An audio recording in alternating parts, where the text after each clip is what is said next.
from 1485 to 1603, Tudor England stretched from Henry VII to Elizabeth I, with a worldview shaped by faith, hierarchy and survival. The good news? You've got a roof. The bad news? It's made of thatch and full of wildlife that didn't pay rent. This was a world in transition, caught between the medieval and the modern, where kings chopped off heads like it was a national sport, and ordinary people tried to keep their own attached while figuring out how to live, eat and sleep without freezing or starving. Hello, travellers. Histories do not always need to be boring. You can rest here and listen to hilarious histories to drift off to sleep. Before we continue, leave a comment to let me know when and where you're listening to this, and hit the subscribe button, but only if you enjoy what I do here. Let's begin. Life inside a Tudor house wasn't about comfort, it was about existence. If your home was made of stone or fine timber, congratulations, you are among the blessed few who didn't have to sweep mud off their floor every morning. For everyone else, your house was a glorified shed that tried very hard to pretend it was architecture. It leaned, creaked, and occasionally smoked from more than just the chimney. The walls weren't insulation, they were personality. Built from wattle and daub, that's mud and sticks with a touch of cow dung for seasoning, the Tudor house was both a structure and a smell. Inside, the line between indoors and outdoors was more of a suggestion. Drafts slithered through cracks, rain snuck through the roof, and every open surface was a resting place for soot, spiders or relatives. You didn't own space, you negotiated it. Privacy was rare enough to sound suspicious.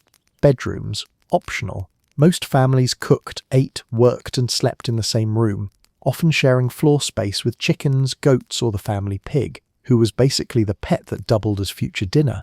And let's not forget, cleanliness wasn't the Tudor priority list's strongest department. A clean home meant the rushes on your floor were less mouldy than your neighbours.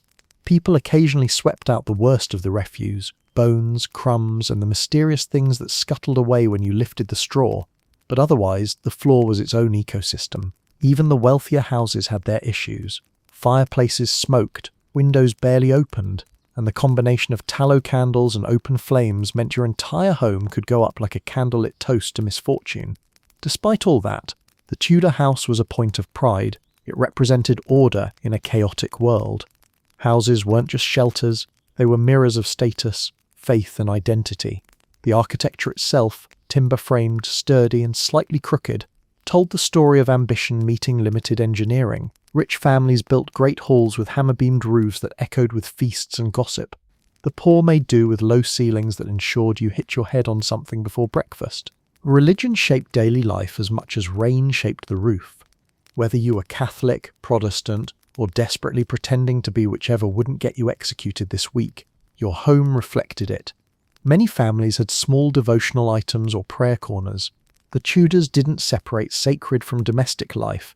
The house was a microcosm of their universe, where God, the king, and the local rat all had their place. But perhaps what makes Tudor houses most fascinating is how alive they were. Literally, the beams creaked, the fires popped, and things moved. Insects thrived, rodents had social circles, and the occasional bat or bird made surprise appearances. If you woke up to scratching noises, you didn't scream. You just sighed and went back to bed, grateful it wasn't the tax collector. Despite the grime and discomfort, there was also warmth, both physical and communal. The hearth was the centre of everything, glowing with the kind of smoky light that made everyone huddle together, trading stories or gossip. For all its faults, the Tudor home gave its occupants something we might envy: connection. You knew everyone under your roof, sometimes more than you'd like, but in a world that could be cold, violent and uncertain, that familiarity mattered. And yet, every Tudor knew that life at home was a balancing act between survival and disaster. You could wake up one day with a leaky roof, a sick pig, or a plague outbreak in town. Every creak of the timber or gust through the window reminded you how fragile comfort was. But the Tudors were resilient. They took pride in endurance, in the belief that order, faith, and a good meal, when available, were enough to keep chaos outside, most of the time. So when we imagine Tudor homes as charming black and white cottages with roses around the door, we're only seeing the museum version. The real thing smelled like smoke, livestock and hard work. It was noisy, cramped, unpredictable, and somehow full of life. Every beam held history. Every crack told a story of people who laughed, prayed, and occasionally cursed the roof. In short, Life inside a Tudor house was an adventure you didn't sign up for, but learned to survive. And though comfort was scarce, resilience was abundant. The Tudor home was less a building and more a statement. We're still here, and we haven't burned down yet. Timber-framed houses, wattle and daub walls, and that famous black and white exterior defined the evolving Tudor architectural style. Those dark beams? Not decoration, just structural panic holding your ceiling together. To the Tudor elite, architecture was not only about comfort, it was a performance of wealth, lineage, and a dash of "look how much wood I can afford." The average Tudor noble didn't just live in a house, they lived inside a status symbol that smelled faintly of oak, smoke, and superiority. For the wealthy, the home wasn't merely a place to sleep, it was the stage on which their social theatre unfolded. From the moment guests approached, they were meant to be impressed.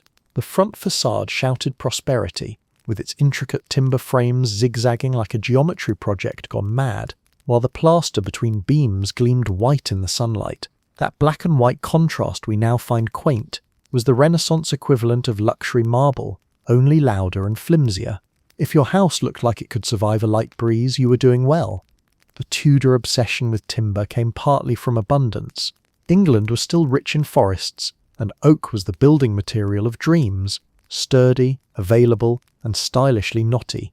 Great estates like Hampton Court and Hardwicke Hall used entire forests to express royal dominance, while the gentry aimed for smaller-scale versions, houses with hammer-beamed halls, leaded windows, and enough carved details to make your neighbours choke on envy. But this grandeur had a cost. The Tudor carpenter's nightmare was geometry. The joints were complex, every angle mattered, and if one beam was even slightly off, your grand hall could become a leaning disaster. Hence the humour. Every creak in your new house was not just age, it was your ceiling expressing its anxiety. Wattle and daub, meanwhile, was the Tudor version of drywall, though less about insulation and more about survival. The walls were made by weaving flexible sticks together, then coating them in a hearty mixture of clay, sand, straw, and the ever-present cow dung. It was a home recipe passed down for generations, equal parts ingenuity and odour. Yet, when the daub dried, it sealed the house surprisingly well, until the next heavy rain reminded you that cow dung was never meant to be waterproof. Roofs were steeply pitched, both to shed rain and to show off craftsmanship. Tiled or thatched, they crowned these homes like elaborate hats, each one boasting unique ridges and ornaments. The rich preferred clay tiles, which announced your wealth every time it didn't catch fire. Thatch, while picturesque, came with more biodiversity. Birds nested in it, mice burrowed through it, and sometimes in the quiet of night, entire ecosystems shuffled above your head. You didn't own your roof, you hosted it. Windows were another sign of status. Glass was the luxury of luxuries, a fragile badge of honour. In a world where most people's homes barely had openings big enough for air, the gentry's houses sparkled with diamond-panned glass that let in both light and admiration. True, the panes were small, uneven, and distorted reality like a funhouse mirror, but the point wasn't visibility, it was bragging rights. Having windows said, I can afford sunlight in installments. Inside, the architecture performed a careful dance between grandeur and practicality. The great hall, often the centrepiece, rose high under exposed beams, creating an echo chamber for both feasts and gossip. The walls might be adorned with tapestries, hand-woven stories of battle, religion, or awkward-looking unicorns. Floors could be tiled or even covered in imported stone, cold enough to keep servants awake and guests impressed. Yet, even the wealthiest Tudor house wasn't built for privacy. Rooms flowed into one another without much separation, and corridors were rare until late in the period. To reach your bedchamber, you'd often pass through two others, stepping carefully over sleeping retainers and discarded shoes. This layout had less to do with convenience and more to do with control. Your servants were always nearby, and your guests couldn't avoid seeing just how fabulous your furnishings were. Speaking of furnishings, rich Tudor homes boasted craftsmanship that bordered on overcompensation. Ornate carvings on bedposts, embroidered cushions, and gleaming oak chests spoke volumes about taste or the lack thereof. The wealthiest households even commissioned decorative plaster ceilings called pargeting, with swirling patterns and allegorical designs that made every upward glance a lesson in excess. Of course, maintenance was another matter. Timber warped, plaster cracked, and damp crept in like an uninvited relative. Keeping your grand house standing was a full-time job. Servants scrubbed, patched and polished endlessly, all to maintain the illusion that Tudor wealth came effortlessly. It didn't. Behind every glittering window was an army of workers making sure the walls didn't crumble before the next dinner party. Still, the aesthetic legacy of these houses was profound. Tudor architecture symbolized permanence in a world that rarely offered it. Its crooked beams and uneven lines weren't flaws, they were personality. The modern visitor might call it charming, but for the Tudors it was a statement, a home that stood firm against time, weather, and social decline. So when you see a black and white Tudor manor today, remember, it wasn't built to be quaint, it was built to be seen. Every beam, panel, and leaded window whispered, "I am important," and also slightly flammable. The architecture might have been fragile, but the ambition behind it was anything but. Peasants and townsfolk lived in one-room cottages with smoky hearths and dirt floors that barely counted as shelter.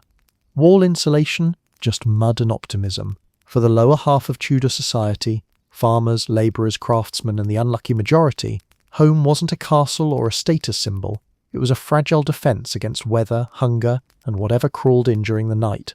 Picture this, a small, sagging hut crouched against the wind, its thatched roof drooping like a hat that's given up. The walls were a patchwork of wattle and daub, sticks, mud, straw and manure combined into a material that both held shape and attracted comments. From a distance it looked quaint. Up close, it smelled like last week's cow. These weren't homes built to last. They were built to get you through winter without becoming part of the landscape. The average peasant cottage consisted of a single room, maybe two if the family was doing well or had fewer livestock to share space with. Privacy was not a concept so much as a rumour. Everything cooking, eating, sleeping, arguing, birthing happened in the same smoky space. Families crowded together around a central hearth, the only source of heat and light, and also the number one reason the ceiling was black. Your lungs were gritty and your eyes watered like you'd been pepper sprayed by history. Chimneys were a luxury item, so smoke simply rose and swirled around until it decided to escape through the thatch or your breathing passages. The floor wasn't wood or stone but packed earth. When it rained, it turned to mud. When it was dry, it was dust. You swept it occasionally, but mostly it swept you, especially when the wind blew through the cracks in the wall. To make things cosy, people spread rushes or straw over it, which quickly became a compost heap of food scraps, animal droppings, and last season's regrets. You didn't so much live on the floor as with it. It was practically a family member by how often it joined you at dinner. Speaking of dinner, the furniture was sparse, handmade, and slightly terrifying. A rough table, a bench, maybe a stool if you were feeling fancy. Beds were simple wooden frames stuffed with straw or feathers, if you were lucky enough to have feathers, which you probably weren't. Otherwise, you slept on a pile of straw called a palliasse, which doubled as a mattress, carpet, and fire hazard. Sheets? Dream on. Blankets? If you were warm at night, it meant you'd fallen asleep too close to the fire again. That fire was everything. It cooked your meals, lit your evenings, and kept you from freezing solid. You guarded it like a dragon with treasure. Letting the fire go out meant humiliation, and worse, the struggle to start it again, using damp wood and sheer despair. Some households even shared embers between neighbours, a kind of medieval borrowing sugar, except it was flaming and far more dangerous. The walls might have been thin, but they were alive with activity, mostly from insects. Fleas, lice, and spiders were permanent residents. If you leaned against a wall, you might get more company than you intended. The roof wasn't much better, rats found it homely, and birds nested in the thatch, occasionally dropping presents through the gaps. If it rained, you learned which parts of the house leaked and adjusted your sleeping position accordingly. Some people spread cloths or boards to catch drips, turning every storm into a spontaneous renovation project. Despite the roughness, the humble home was functional in its own stubborn way. Everything had its place, because there wasn't much place to have. Cooking pots hung on hooks over the fire. A chest might store both clothes and food, and walls doubled as drying racks for herbs, fish, or laundry. Tools leaned against the corners, and animal pens were often built right up to the house, so warmth and smells could drift in through the cracks. A cow in the shed meant milk, income, and a bit of body heat. Who cared if it mooed during the night? There was no indoor plumbing unless you counted a bucket. Water was fetched from a nearby stream or communal well, and waste, well, that went wherever it went. Hygiene was a delicate balance between necessity and resignation. If your neighbour's house smelled as bad as yours, nobody was in a position to complain, and yet for all its squalor, the humble Tudor home was also a hub of life and resilience. Families spent long evenings by the fire telling stories, mending clothes or carving tools. Children played with scraps of wood and bone toys, laughing in the same smoky air that made their parents cough. Community mattered more than comfort. You relied on neighbours for fire, food and news. Gossip was the Tudor version of social media, and your house was always online. In winter, homes were almost hermetically sealed against the cold, with families huddling together under whatever they could find. Animal hides, worn blankets or each other. It wasn't glamorous, but it worked. Survival, not style, was the goal. And though the walls were flimsy and the drafts relentless, the cottage represented security. It was the thin, muddy line between you and the elements, a fragile sanctuary that said we may not have much, but we're still standing. Even in towns, the story was similar. Artisans and shopkeepers lived above their workplaces, with the smell of bread, leather, or ale wafting up from below. Streets were noisy, crowded, and often fragrant in all the wrong ways, but that tiny room above your shop was yours. You might share it with your family, your tools and your customers' complaints, but it was a home nonetheless. The humble Tudor house didn't aspire to elegance. It aspired to endurance. Every smoky ceiling and crooked beam was proof that its owner had weathered storms, taxes, and the occasional famine. For all its flaws, it stood as a testament to survival, mud and optimism. Indeed, meals, business, entertainment, and even sleep all unfolded in the household's central room. Imagine your dining room, living room, and your boss's office all being the same space. Now add a pig.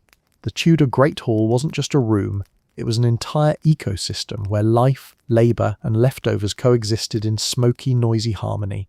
If the Tudor house had a heart, this was it, thumping constantly with chatter, footsteps, music, and the occasional argument about whose turn it was to scrape the rushes. For the wealthy, the Great Hall was architectural theatre, a stage on which social hierarchy performed itself daily. It was the first major space guests entered, so it had to impress. High ceilings with massive oak beams stretched above, sometimes carved with vines or angels that looked down disapprovingly at the chaos below. The air was thick with the scent of wood smoke, roasted meat, ale, and human ambition. Tapestries hung on the walls to show off wealth and to slightly reduce the bone-rattling chill. Each one told a story of hunting, myth, or battle, and sometimes, unintentionally, of moths. At one end of the hall stood the high table, the ultimate symbol of Tudor pecking order. Here, the master and mistress of the house presided like minor royalty, elevated on a platform so everyone else could see just how much better their trenchers looked. Below them stretched the lower tables for guests, servants, and whoever else was lucky or unlucky enough to be invited. Seating was strictly dictated by status. Sit too high without permission, and you'd be dining somewhere colder next time, outside. But the hall wasn't just for show. It was a living, breathing workshop of domestic life. Servants scurried in and out carrying food, refilling ale, and pretending not to overhear gossip that could ruin reputations. Children darted between benches, dogs begged shamelessly for scraps, and musicians tuned their lutes to compete with the roar of conversation. A good Great Hall was never quiet. Silence meant something had gone terribly wrong, like someone suggesting they skip the next course. The centrepiece of the hall, both physically and socially, was the hearth. In earlier Tudor years, this was a massive open fire in the middle of the floor, with the smoke escaping through a hole in the roof. Escaping being a generous term.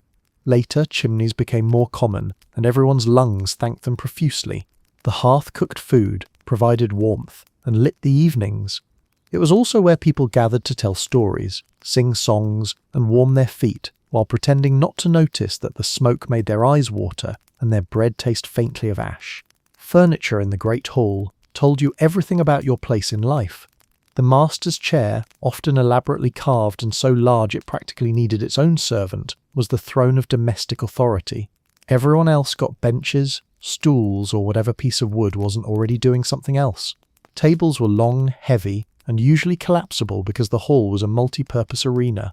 Once the eating and boasting were done, The furniture was cleared away to make space for dancing, games, or, on less glamorous nights, sleeping servants and visiting guests. Yes, sleeping. The Great Hall doubled as a communal bedroom when the household grew too large, or guests stayed overnight. At the end of a long evening, the fire dimmed, the candles guttered out, and the same room that echoed with laughter became a snoring symphony. Men, women, and sometimes animals bedded down wherever they could find space. If you got the warm spot near the hearth, you were living the dream, until someone's dog decided that your feet made an excellent pillow. Beyond its domestic uses, the hall was a hub for business and local politics. Landowners met tenants there to discuss rents or grievances. Letters were read aloud, taxes discussed, and disputes settled, sometimes peacefully, sometimes with enough shouting to make the beams tremble. In smaller homes, even merchants and craftsmen used their halls as both workspaces and meeting rooms. Deals were made, marriages arranged, and reputations crafted, all within those timbered walls. The hall wasn't just part of your home, it was your world. Festivities turned the space into controlled chaos. Weddings, christenings, and feast days filled the hall with laughter, music, and the smells of roasting meat and spilled ale. Musicians stood in the gallery above, playing tunes that kept guests stamping and swaying until their wooden floors begged for mercy. During these moments, the hall was less an architectural space and more a temporary kingdom, where joy overruled order, until someone reminded everyone that the rushes hadn't been changed in months. Even for the less wealthy, their own smaller hall served the same purpose on a humbler scale. It might not have had vaulted ceilings or carved chairs, but it still functioned as the nucleus of daily life. Meals were cooked over a modest hearth, eaten on rough tables, and followed by the familiar evening ritual of cleaning, gossiping, and quietly judging the neighbours. By night, the hall's fire glowed like a heartbeat, a reminder that in a world of uncertain weather, uncertain politics, and very certain taxes, the household endured. It was where people shared food, laughter, labour, and occasionally lice, but it was also where bonds formed. For all the smoke and discomfort, it was warm in the ways that mattered most. Modern eyes might see the Great Hall as primitive, but for the Tudors, it was the centre of civilization itself, a place where every aspect of life converged, from supper to strategy, worship to wine. The Tudor home didn't separate public and private life. It folded them together, poured some ale on top, and called it community. So next time you imagine the grandeur of Tudor living, don't picture pristine halls of elegance. Picture chaos, chatter, and the constant hum of life that never really stopped. The Grand Hall wasn't perfect, but it was perfectly Tudor, smoky, lively, and never dull for a moment. Cooking over open hearths meant constant smoke, dangerous flames, and daily eyebrow risks for servants. There's no medium rare, just slightly burnt or oh look, the ceiling's on fire again. The Tudor kitchen wasn't a cosy place for conversation or creativity. It was a battlefield armed with boiling pots, crackling fires, and cooks who were always one distraction away from adding themselves to the stew. Step inside, if you dare. The heat hits first, thick, humid, and relentless. The kind that makes your eyes sting and your clothes smell like smoked bacon forever. A great fire burned in a massive hearth, large enough to roast an ox, and sometimes they did. Flames leapt up the chimney, licking soot-blackened walls while servants darted around like frantic moths trying not to become one with the light. This wasn't cooking, it was controlled chaos with tongs. For the wealthy, the kitchen was a world apart from the Grand Hall's polished social theatre. It was tucked far away, sometimes in a separate building entirely, partly to keep smells and smoke out of the main house, and partly to ensure that if something exploded, and it often did, the dining room wouldn't go with it. Inside, servants worked from dawn until collapse, chopping, roasting, and stirring under constant pressure. The cook was a figure of authority and mild terror, wielding ladles like weapons and barking orders through a haze of steam. Everything in a Tudor kitchen had one goal: to feed as many mouths as possible before the fire or the cook lost patience. Meals for a noble household could require dozens of dishes. Pies, meats, puddings, breads, and all of them had to be ready at once. Ovens were rare luxuries, so most cooking happened directly over or beside the fire. Pots hung from iron hooks and chains, suspended above glowing embers that cooked everything unevenly. Precision heat meant squinting, sweating, and hoping the stew didn't catch fire before it boiled. For the poor, kitchens were even simpler, or rather, non-existent. The family hearth was the kitchen, the the living room, and occasionally the laundry. A pot hung from a hook, and that was that. Meals were boiled because boiling was safer than roasting. You couldn't accidentally set your roof alight with soup. Bread might be baked at the village oven or simply purchased, since not everyone had enough wood to keep a fire burning daily. A bad cook didn't just ruin dinner, they risked burning down the entire neighbourhood. Firewood was the kitchen's lifeblood, and its absence could be a crisis. Wealthy homes stored enormous stacks of timber, while poorer families scavenged what they could, sometimes burning peat, dung, or anything vaguely flammable.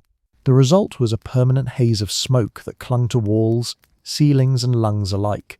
Coughing was just part of the soundtrack of Tudor life, right next to the crackle of fire and the hiss of dripping fat hitting embers. Tools were crude but effective: great iron pots, spits for roasting, knives that doubled as surgical instruments, and giant wooden spoons sturdy enough to stir both porridge and rebellion. The spit boy, usually a young servant, spent hours turning meat before the fire, rotating it evenly to avoid burning. This job was as miserable as it sounds. Too close to the heat, and you roasted alongside the dinner. Too far away, and you got a lecture about uneven browning. Some wealthier households replaced the boy with a mechanical contraption powered by a small dog running in a wheel. Imagine a hamster cage, but hotter, smellier, and with more barking. Kitchen floors were slippery mosaics of grease, ash, and the occasional lost chicken.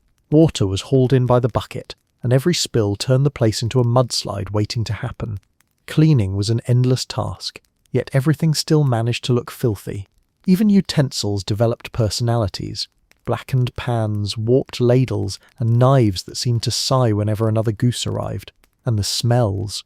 Oh, the smells.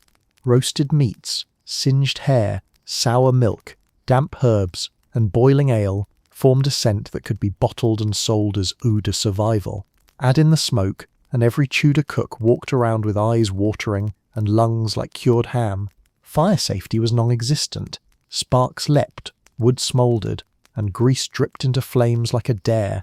It's a wonder half of Tudor England didn't burn down more often than it did. But beneath all the danger, there was skill, a raw, instinctive understanding of heat, timing, and flavour that modern chefs might envy. Cooks balanced meals by feel alone, tasting and adjusting as they went. Without thermometers or timers, they relied on intuition and the smell of burning to guide them. A good Tudor cook could roast a venison haunch, bake pies filled with spiced fruit or pigeon, and simmer a cauldron of pottage that stretched leftovers into miracles. For those lower on the social ladder, dinner was far simpler.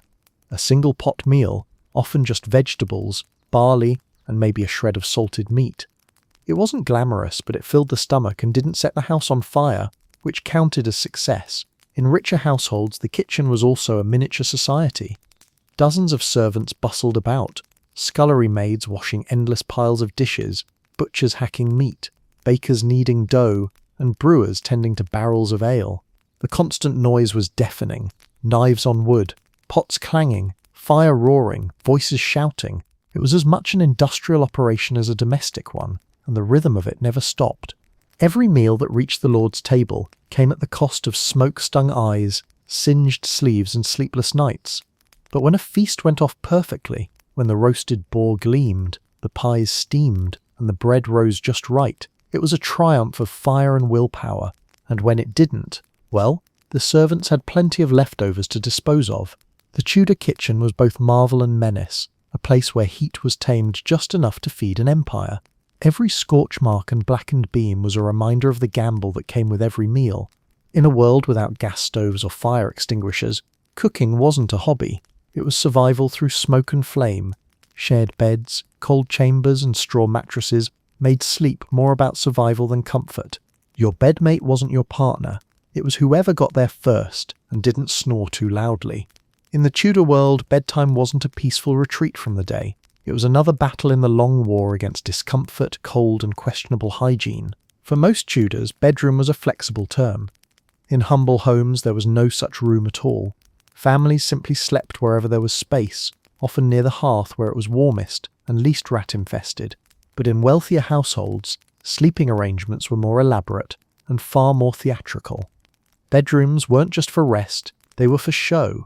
A fine bed was a statement piece, the Tudor equivalent of a luxury car parked where everyone could see it. The beds themselves were feats of carpentry and confidence. Carved oak frames loomed like fortresses, draped with heavy curtains to trap heat and occasionally secrets. These weren't just for decoration. Tudor houses were cold, drafty and full of holes that could turn any chamber into a wind tunnel. Those curtains, when pulled tight, made a miniature cocoon where one could pretend the room wasn't 10 degrees away from frostbite. And yet, even with all the velvet and tapestries, the experience was less luxury suite and more gothic camping trip. Underneath the ornate frame, the mattress called a palliasse was stuffed with straw, feathers, or if you were poor, whatever you could find that was remotely soft and didn't bite back. Wealthier Tudors might enjoy feather beds so thick they could swallow a servant whole, but for most, the straw mattress was standard. It was replaced periodically when the smell reached levels that couldn't be ignored. You might sleep soundly one night only to wake up scratching the next, courtesy of fleas and bedbugs who thought you were part of the bedding plan, and you didn't always sleep alone. Even in noble houses, bed sharing was common. Servants with servants, children with siblings, guests with pullied whoever was available. The warmth of another body was better than freezing, even if it came with snoring, elbow jabs, and the occasional midnight fart that tested everyone's faith in God. Privacy wasn't a concept so much as a luxury item. Doors didn't always have locks, and servants moved in and out freely to deliver messages, stoke fires, or steal a quick nap themselves. For the upper classes, though, the bedroom was a social stage. Lords and ladies sometimes received visitors while lounging in bed, fully dressed in their nightwear, which was just fancy daywear, really. Important meetings, family decisions, even royal audiences could take place in these intimate chambers. In a society obsessed with status, the act of being seen at rest was yet another opportunity to remind everyone how much nicer your blankets were than theirs. At the lower end of society, things were decidedly less refined. Peasants' sleeping arrangements were built on practicality. The family often shared a single bed, or a few piles of straw arranged near the fire. Infants might sleep in wooden cradles hung from beams to keep them away from rats and trampling feet. Parents, children, and occasionally livestock shared warmth in what was essentially a living, breathing pile of exhaustion. The good news? You rarely got lonely. The bad news? You rarely got sleep. The temperature was always the enemy. Tudor homes were not built with comfort in mind, and insulation was practically non-existent. In winter, your breath fogged the air. In summer, the thatch above became a sauna for insects. The wealthy solved this with layers, sheets, blankets, quilts, and fur throws piled high enough to crush you gently into unconsciousness. The poor managed with whatever rags they owned, often sleeping in their clothes because undressing in a freezing room was an extreme sport. Lighting was minimal. A single tallow candle or rushlight flickered against the walls, casting long shadows that made every creak seem ominous. The smell of smoke, sweat, and damp linen filled the air, a scent uniquely Tudor and never to be bottled. If you were lucky, your bed was near the hearth, and the draught came only from one side. If not, you'd wake up with frost on your blanket and wonder if you'd died overnight and no one noticed. Some Tudors believed sleeping with windows closed trapped bad air, while others feared open windows invited spirits or thieves. The result was a national tradition of being equally cold and paranoid. Even dreams weren't always restful. Superstition ruled the night. Dreaming of certain animals, foods, or colours was considered prophetic. A bad dream might be blamed on indigestion, witchcraft, or the ghost of that chicken you undercooked last week. Servants had it worst. They slept wherever they could, under staircases, on floors, or near their masters' doors. Many were required to sleep within call, which meant being close enough to hear the household's every sneeze, snore, and midnight demand for hot ale. Their beds might be nothing more than a blanket on a bench or a sack stuffed with straw, yet even among this fatigue, hierarchy remained sacred. The senior servants got the least lumpy spots, and let's not forget the pests. Fleas, lice, and bedbugs didn't discriminate by class. Even queens scratched. These tiny housemates were so common that combing them out became a nightly ritual, a kind of social grooming, less spa treatment, more small war. If the itching didn't keep you awake, the noises might.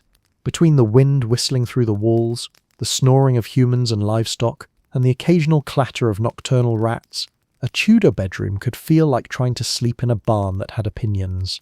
Still, sleep was precious. After long days of labour, worry, and cold meals, collapsing into that itchy pile of straw offered the illusion of peace. For a few hours, you could forget taxes, hunger, and royal decrees. You could dream of something better, preferably a bed without splinters.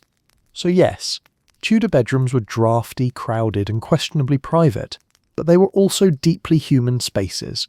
People laughed, whispered, loved, and dreamed there, bundled under layers of fabric and fatigue. They didn't sleep well, but they slept together, literally and figuratively, in the shared struggle to stay warm and alive. Massive oak furniture offered durability over comfort, with chairs often reserved for the household lord. Sitting was a privilege. Everyone else got to experience the joy of standing forever. The Tudor idea of interior design was less about comfort and more about declaring, "I own things heavy enough to survive a siege."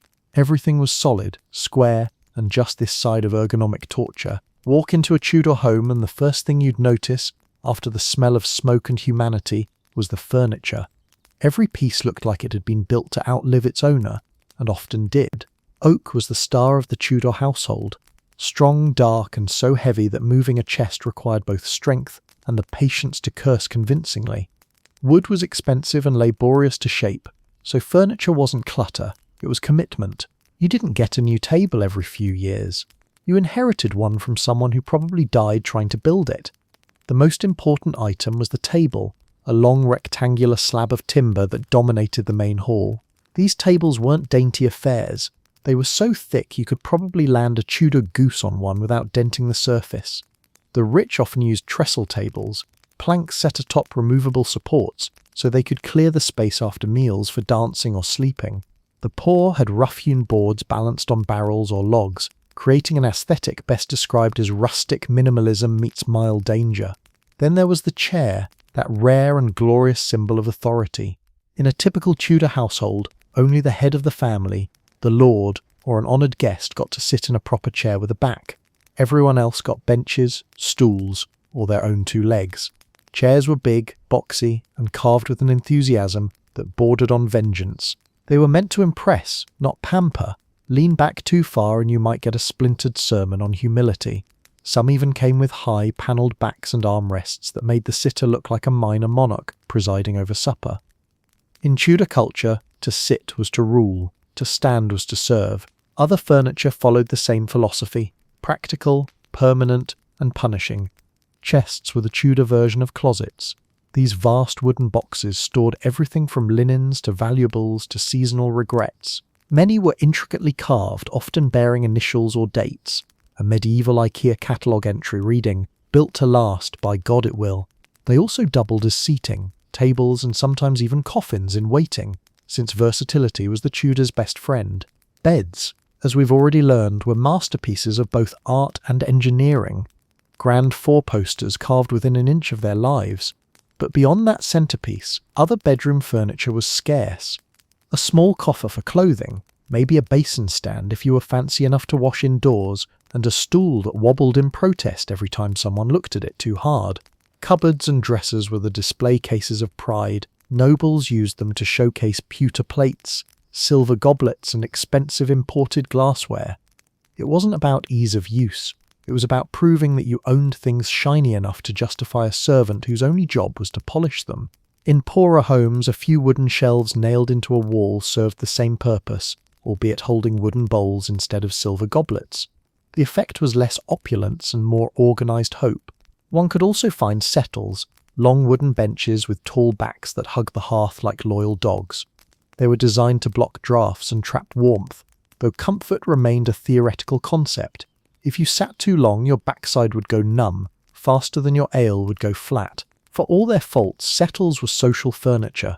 Families huddled together on them, trading stories, mending clothes, and occasionally wondering what sitting on something soft might feel like. Upholstery was rare, and when it existed, it was more fashion than function. Cushions were filled with feathers, wool, or even dried moss, all of which flattened to nothing within weeks. The wealthy covered their chairs with rich fabrics, velvet, brocade, or tapestry, partly to impress and partly to avoid direct contact with splintery oak. But even those luxuries couldn't disguise the fact that Tudor furniture was designed for endurance, not indulgence. Decoration was a point of pride, however. Every surface that could be carved was carved. Flowers, vines, initials, religious symbols, and occasionally naked cherubs decorated everything from beds to benches.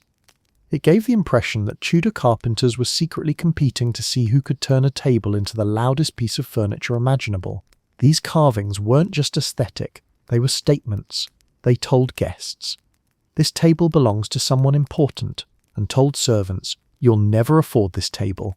In the houses of the poor, furniture was simpler, smaller, and often homemade. A rough table, a bench, a few stools, and maybe a chest. That was it. If something broke, it was patched, nailed, or tied back together. Nothing went to waste.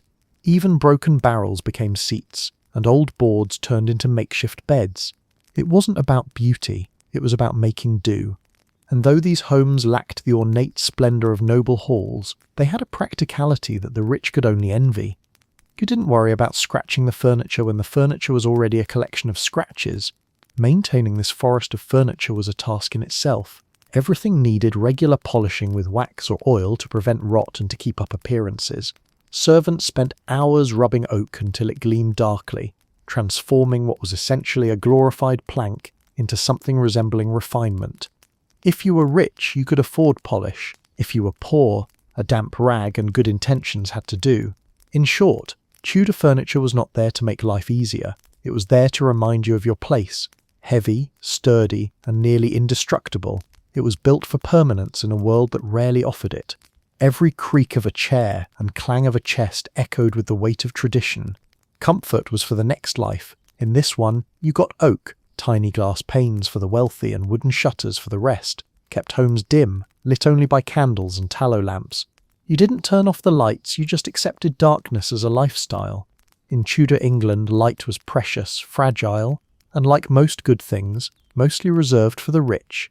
For everyone else, seeing was optional. The first thing you'd notice about a Tudor house, stepping inside from the daylight, was the gloom.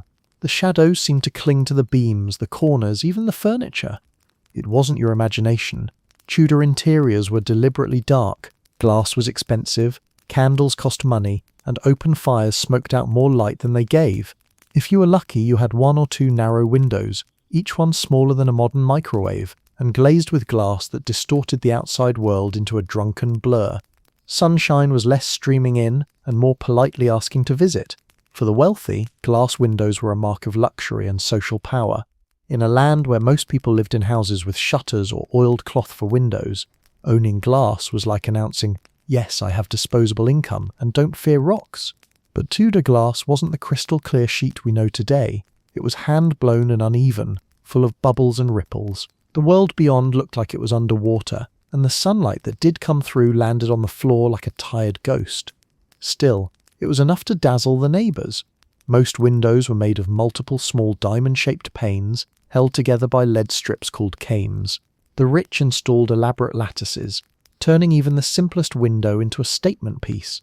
Some windows could open barely, but most stayed fixed, ensuring that air circulation remained theoretical.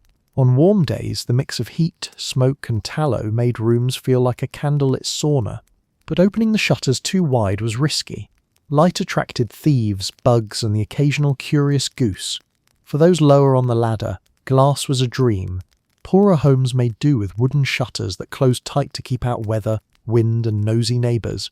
When open, they let in air and light. When shut, they transformed the house into a cave with furniture. Some families stretched oiled linen or parchment across the opening, a translucent fix that let in a faint glow, but blurred everything beyond recognition. If you wanted to know the time of day, you guessed. If you wanted to see your dinner, you moved it closer to the fire, and when the sun went down, because Tudor daylight had a hard stop, the real challenge began. Artificial light was unreliable, dim, and occasionally dangerous. Candles were the most common source, but not the beeswax kind we associate with cathedrals and nobility. Ordinary people used tallow candles made from animal fat, which smoked, sputtered, and emitted a smell that can only be described as burning regret. They melted unevenly, dripped everywhere, and turned every mealtime into an olfactory adventure. If you've ever wondered what romantic candlelight smelled like in 1500, the answer is a butcher's floor. The rich, of course, preferred beeswax candles. They burned cleanly, smelled sweet, and gave off a steady golden glow that flattered both tapestries and wrinkles. But beeswax was expensive, so expensive that many noble households reserved its use for guests, religious ceremonies, or particularly impressive dinners. You knew you'd made it when your house smelled like honey instead of mutton. Then there were rushlights, the Tudor answer to budget illumination. A rushlight was a dried plant stalk dipped in animal fat and stuck in a clip or holder. It burned quickly, unevenly, and dripped flaming grease if you were unlucky. Lighting one was like flipping a coin between a bit of glow and a small fire hazard. Still, they were cheap, and they worked, sort of. Poor families often went through dozens each week just to get through the long winter nights. Tudor lighting wasn't just dim, it was expensive. Candles and oil lamps ate into household budgets, so most families simply adapted. They adjusted their schedules to daylight, rising early and going to bed soon after dark. The idea of staying up late was a luxury reserved for those who could afford to burn something for light. For the poor, evening meant chores by the fading glow of the hearth, or total darkness broken only by the red flicker of embers. Firelight was the great equalizer. Whether you were a noble or a yeoman, the hearth remained the heart of illumination. Its orange glow was the centre of warmth and visibility in an otherwise shadowy world. Families huddled near it to eat, talk, or simply exist. It gave shape to faces and shadows to walls, transforming every Tudor evening into a play of flickering silhouettes. But it also filled rooms with smoke and ash, so you could see but not for long before your eyes watered like overworked fountains. The lack of light shaped everything about Tudor interiors. Walls were darkly panelled, partly to hide soot stains, and partly because lighter paints would have shown the grime too clearly. Ceilings loomed low, absorbing what little brightness there was. Even clothing followed the light or lack thereof. Dark fabrics hid dirt and stains in dim rooms, while bright colours popped under candlelight. Lighting wasn't just practical, it was psychological. In a world without electricity, nightfall felt absolute. The sudden dimming of light changed behaviour. It quieted homes, slowed conversation, and made everything feel smaller, more intimate, and slightly more haunted. Superstitions thrived in the darkness. People believed spirits stirred after dusk, that shadows moved on their own, and that you shouldn't whistle indoors after dark unless you wanted company you couldn't see. And yet there was beauty in that gloom. Candlelight softened faces, firelight made walls dance, and the faint shimmer through a leaded window could make even the plainest cottage feel alive. Light was earned, cherished, and fleeting, like warmth itself. It made the Tudor home an exercise in contrasts, bright laughter in dim rooms, glowing embers in a sea of shadow. So yes, Tudor life was dark, literally, and sometimes figuratively. But within that darkness, people made their own small constellations. A candle shared, a fire tended, a rushlight flickering beside a weary face. For a few golden minutes, the world glowed, and then, as always, it went out. Floors were covered with rushes that were changed once a season, if anyone remembered. Your floor was basically composting in real time. Forget plush carpets or polished wood. Tudor floors were organic, fragrant, and alarmingly alive. Walking across them wasn't so much stepping on a surface as participating in an ecosystem that crunched, squished, and sometimes moved. Let's start with the obvious. Most Tudor homes, rich or poor, didn't have the kind of floors we'd recognise today. In cottages and modest townhouses, the ground floor was literally that ground. Packed earth, hard trodden by feet, animals, and the occasional spillage of something best left unnamed. You could sweep it, though that mostly meant rearranging the dirt. If you were lucky, it was firm enough not to sink after rain. If you weren't, congratulations, you lived in your own personal bog. But even the great halls and manors of the elite weren't spared the problem of messy floors. Wood or stone slabs made an appearance in grander houses, but they were cold, uneven, and echoed every footstep like a judgmental ghost. To fix this, the Tudors invented their most famous interior feature, the floor rushes. Picture this: a thin green plant, a kind of early medieval carpet that cost nothing and smelled vaguely of riverbank. Fresh rushes were cut in late spring or summer, dried, and then spread across the floors like nature's answer to linoleum. At first, it worked beautifully. The rushes gave a soft, slightly springy surface underfoot, muffled sound, and helped trap warmth in rooms that otherwise felt like caves. They even added a faintly pleasant smell at least for about a week. After that, things began to get complicated. See, the Tudors didn't exactly vacuum their rush floors. The idea was that you'd change them occasionally, traditionally once or twice a year. In reality, occasionally meant when we can no longer see the original floor, and possibly when the cat disappears into it. Over time, layers of rushes built up like archaeological strata. Beneath the top layer of semi-fresh greenery lay months or years of food scraps, hair, feathers, ash, spilled ale, bits of bone, and the odd forgotten utensil. It wasn't just a floor, it was a time capsule of poor housekeeping decisions. Servants sometimes refreshed the top layer with aromatic herbs such as lavender, rosemary, or sweet flag to mask the stench, which helped in the same way spraying perfume helps a garbage can. The mixture of dried plants, rotting scraps, and natural decay created a floor that crunched when you walked on it, and probably teemed with more biodiversity than the local forest. Mice loved it. Fleas adored it. For Tudor pests, your floor was the Ritz. Even wealthier homes, with stone or wooden flooring, followed the same tradition. The rushes added comfort, absorbed spills, and saved on cleaning labour. The Lord's Hall might have better quality herbs mixed in, bay leaves, mint, meadowsweet, but underneath the result was the same. After a season of feasting, fire ash, and general Tudor enthusiasm, the once beautiful rushes turned into a fragrant mulch that could, in theory, be shoveled up and composted for the garden. But in practice, it stayed right where it was until someone slipped on it. Those stone and wooden floors beneath weren't much better. Wood warped and cracked from damp air and constant fires. Stone absorbed spills like a sponge, and was so cold that walking barefoot felt like a punishment. Rugs were rare and expensive, usually imported tapestries laid down only for special occasions. For everyone else, the idea of cleaning the floor was quaint at best. Sweeping just stirred the top layer, releasing enough dust to repaint the ceiling. In poorer cottages, the floor was little more than mud covered in straw. In wet seasons, it became an adventure every time you walked across it. Chickens strutted in, children fell over, and the firewood slowly sank into the earth. There were stories of families laying boards or old doors across damp patches to keep their feet dry, giving new meaning to the phrase "walk the plank." The smell was, predictably, unforgettable. Between the rushes, the soot, and whatever the family or livestock tracked in, every Tudor floor was a recipe for sensory overload. One traveller in the 16th century remarked that English houses smelleth all of the smoke and beasts, which was putting it kindly, but to the Tudors, this was normal. Floors weren't meant to be spotless, they were meant to survive. Cleaning was minimal, but occasionally ceremonial. When new rushes were laid, the old ones were swept out, along with months' worth of detritus. This was often an event involving multiple servants, strong stomachs, and possibly divine intervention. The new layer was a point of pride, briefly transforming the hall into something almost elegant before the whole cycle began again. Upstairs, if you were fortunate enough to have an upstairs, floors were usually wooden planks, uneven and gapped. They creaked like they were gossiping about you. Dust and crumbs sifted through to the rooms below, where servants had the joy of watching yesterday's dinner drift down like Tudor snow.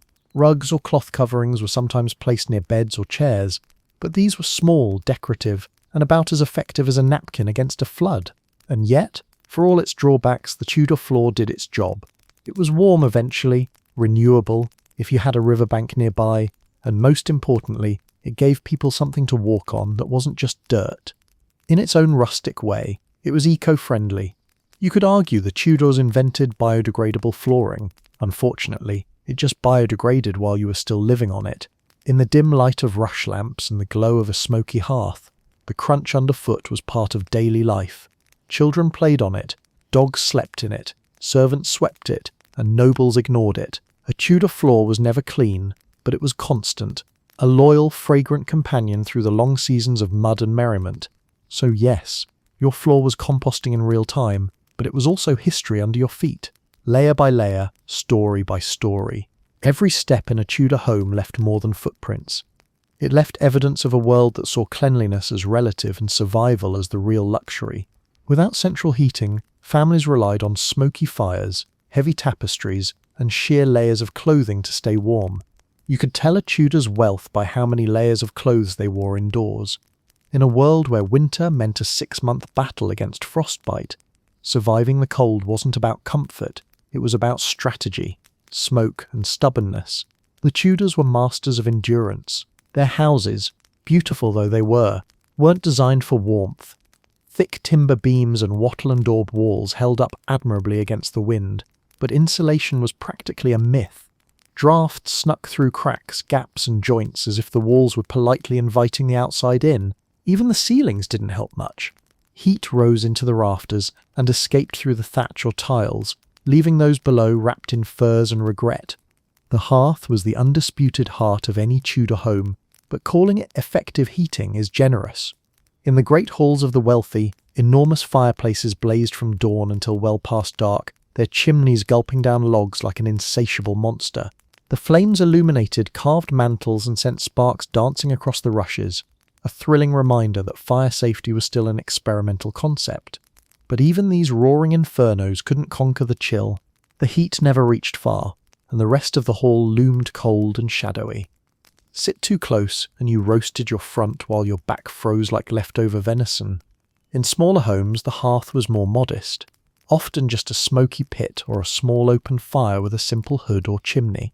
If your house didn't have one of those newfangled chimneys, the smoke had to go somewhere, which was usually everywhere. The ceiling beams turned black, lungs did the same, and family gatherings took place in a haze that would make modern firefighters faint. But smoke wasn't all bad. It helped preserve meat, repel insects, and hide the state of your ceilings. Fuel was another challenge. Firewood didn't come cheap, and England's forests were already being stripped bare by the hungry demands of hearths and iron furnaces. Wealthy families bought cartloads of wood or imported coal, which burned hot but filled rooms with soot and a smell that could strip paint. The poor scavenged for twigs, animal dung or peat, anything that burned without making the neighbours complain too loudly. The phrase warming up was less about comfort and more about ensuring your fingers still worked by morning. Tudor fireplaces were built deep, with wide chimneys and iron grates. They burned bright, but most of the heat shot straight up the flue, taking your investment with it. You could sit beside the fire all day and still see your breath. To cope, people got creative. They hung thick tapestries or wall hangings to block drafts, covered windows with oiled cloth, and laid heavy curtains across doors. These decorative layers weren't just for show, they were insulation disguised as interior design. Bedrooms were especially brutal. Fires were rare there, reserved for the wealthy or the sick. Most people relied on bed curtains, quilts, and body heat to stay alive through the night. The poor slept near the hearth, while the rich buried themselves under enough blankets to be considered missing persons. Getting into bed required courage, and getting out of it in the morning was a spiritual test. Even chamber pots froze. Imagine that surprise on a frosty morning. Clothing was as much a heating system as fashion. Layers were everything. Linen shifts, woolen gowns, cloaks, caps, gloves, stockings. Tudor fashion wasn't just vanity, it was survival engineering. The wealthy swaddled themselves in velvets and furs, while the poor layered whatever they owned until mobility became optional. Even indoors, people wore hats to keep the heat from escaping through their heads. The saying "a cold house makes cold manners" wasn't entirely wrong. Frozen faces are hard to smile with. Children grew up used to it. They learned early that the best way to stay warm was to keep moving, chopping wood, tending fires, fetching water, or simply running around. Pets, too, played their part. Cats curled by the hearth like royalty, and dogs were often invited into bed as living hot water bottles. Every Tudor family had at least one loyal mutt whose job title was heat source. The lucky few who could afford coal enjoyed something approaching consistency. Coal burned longer and hotter than wood, but it also filled the room with choking fumes unless your chimney drew well. It turned fireplaces into sooty monsters, coating everything nearby in a thin layer of grime. Servants spent hours scraping and cleaning hearths, coughing the entire time, all for the privilege of having a house that smelled faintly of the underworld. Even churches and public buildings weren't spared the chill. Parishioners huddled together during sermons, and entire congregations probably dreamed of fire more than salvation. Wealthier women brought small portable heaters called chafing dishes, metal bowls filled with coals to warm their hands. It was a brilliant idea until you remembered that handling red-hot iron in a crowded pew was a recipe for divine judgment via third-degree burns. Despite the constant battle against cold, The Tudors took pride in their ability to endure. There was a sense of dignity in shivering gracefully. Complaining about the cold wasn't fashionable, it was expected. Visitors often remarked on how hardy the English were, though hardy might just have meant too poor for more firewood. Still, the hearth was more than a source of warmth. It was a symbol. Families gathered around it to share food, tell stories, and mark the passage of seasons. The fire crackled, the shadows danced, and for a few precious hours, the cold world outside seemed manageable.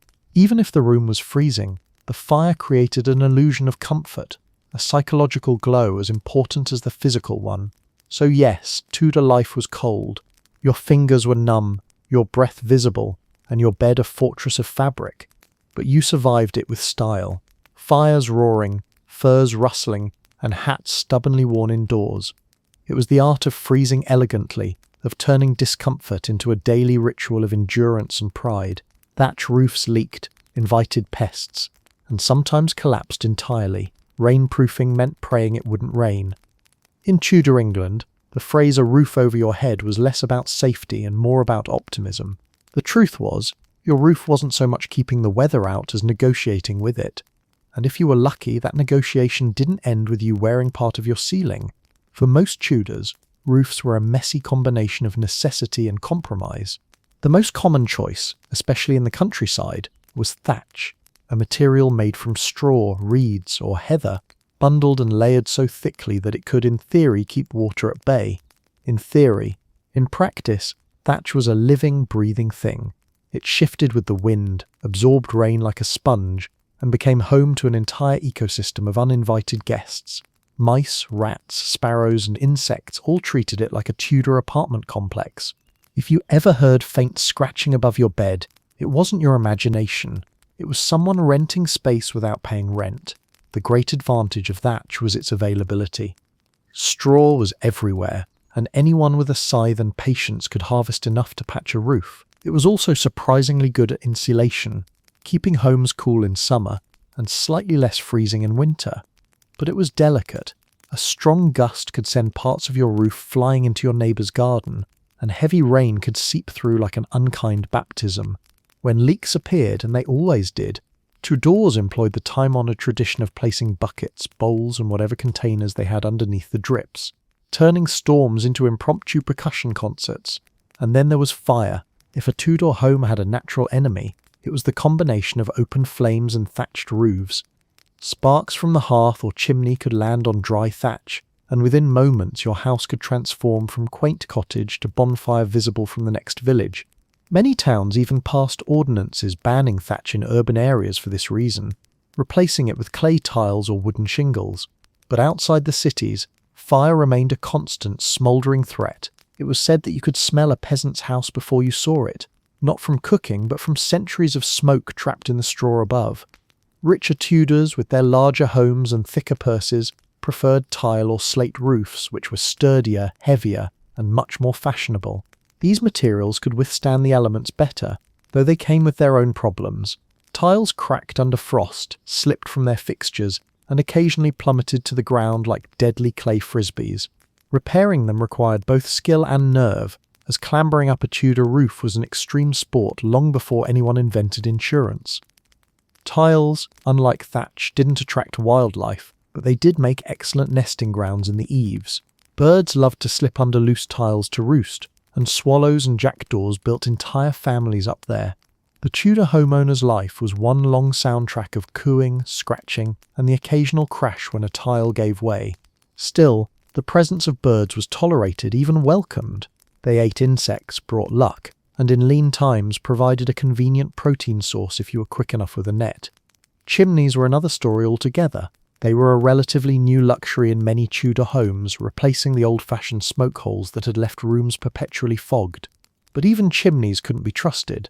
Salt built up quickly, and without regular cleaning, usually done by an unfortunate boy with more bravery than lungs, they could catch fire from within. Chimney fires were a common spectacle, roaring up the flue, belching sparks and occasionally bursting through the roof like a fiery declaration of, "You probably should have swept me." Inside, the roof was more than just protection, it was decoration. Exposed beams were a hallmark of Tudor architecture, great black timbers stretching across ceilings like the bones of the house itself. For the wealthy, these beams were intricately carved, a display of craftsmanship that impressed guests while also reminding everyone that your home hadn't fallen down yet. For the poor, exposed beams were simply exposed because there wasn't enough money to hide them. Either way, the result was striking and occasionally dripped with condensation. Roof maintenance was an ongoing chore. Thatch needed to be combed and replaced every decade or so, though most families stretched that timeline until the roof started resembling a haystack. Rethatching was hard, messy work, often done by local specialists known as thatchers, who climbed the roof barefoot for grip and worked with wooden pegs and hazel rods. Their skill was admired, their smell less so. The finished product might last 10 years if well maintained, or 5 if you owned a cat who liked to climb. In wealthier towns, tiled and slated roofs created a patchwork skyline of reds and greys, each one gleaming in the rain, for about 2 minutes before turning dull again. They were signs of modernity and prestige, symbols of progress in a world still balancing between medieval and modern. But even these roofs couldn't keep out the relentless English weather. Water seeped through joints, frost widened cracks, and before long, even the proudest house developed its share of leaks. If the roof wasn't leaking, sagging, or on fire, it was a success story. In some areas, people even grew moss on purpose. It added a bit of natural waterproofing, though it also made the roof look like it had decided to join the local hillside. And yes, animals occasionally ended up on the roof. Cats chased birds, goats wandered up low-angled thatches, and children, ever inventive, sometimes climbed up to watch for travellers, or to escape chores. A Tudor roof, in short, was not the serene, dependable shield we imagine today. It was alive, temperamental, and always one storm away from catastrophe. But it was also oddly beautiful, a symbol of rural life and ingenuity. Thatch glowed gold in the sunlight, tiles shimmered after rain, and the silhouette of crooked chimneys against a smoky sky was pure Tudor poetry. So when someone in Tudor England said they had a roof over their head, it wasn't a figure of speech, it was an achievement. Their house might be cold, smoky, and occasionally dripping, but it was theirs. And as long as the roof stayed mostly above rather than around them, life went on. Water came from nearby streams or wells, and waste went into chamber pots and cesspits dangerously close to living spaces. Indoor plumbing was just a bucket and denial. If you ever romanticize Tudor life, this is where the fantasy dies, somewhere between the well and the smell. In an age before sewage systems and sanitation, managing what went in and came out of the human body was less a science and more a gamble against disease, gravity, and common sense. Let's start with the water, because that's where the tragedy begins. For most Tudors, clean water was more of an aspiration than a reality.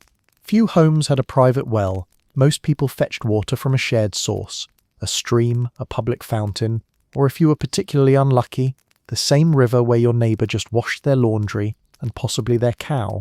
Servants or children hauled heavy wooden buckets home daily, splashing precious ounces along the way.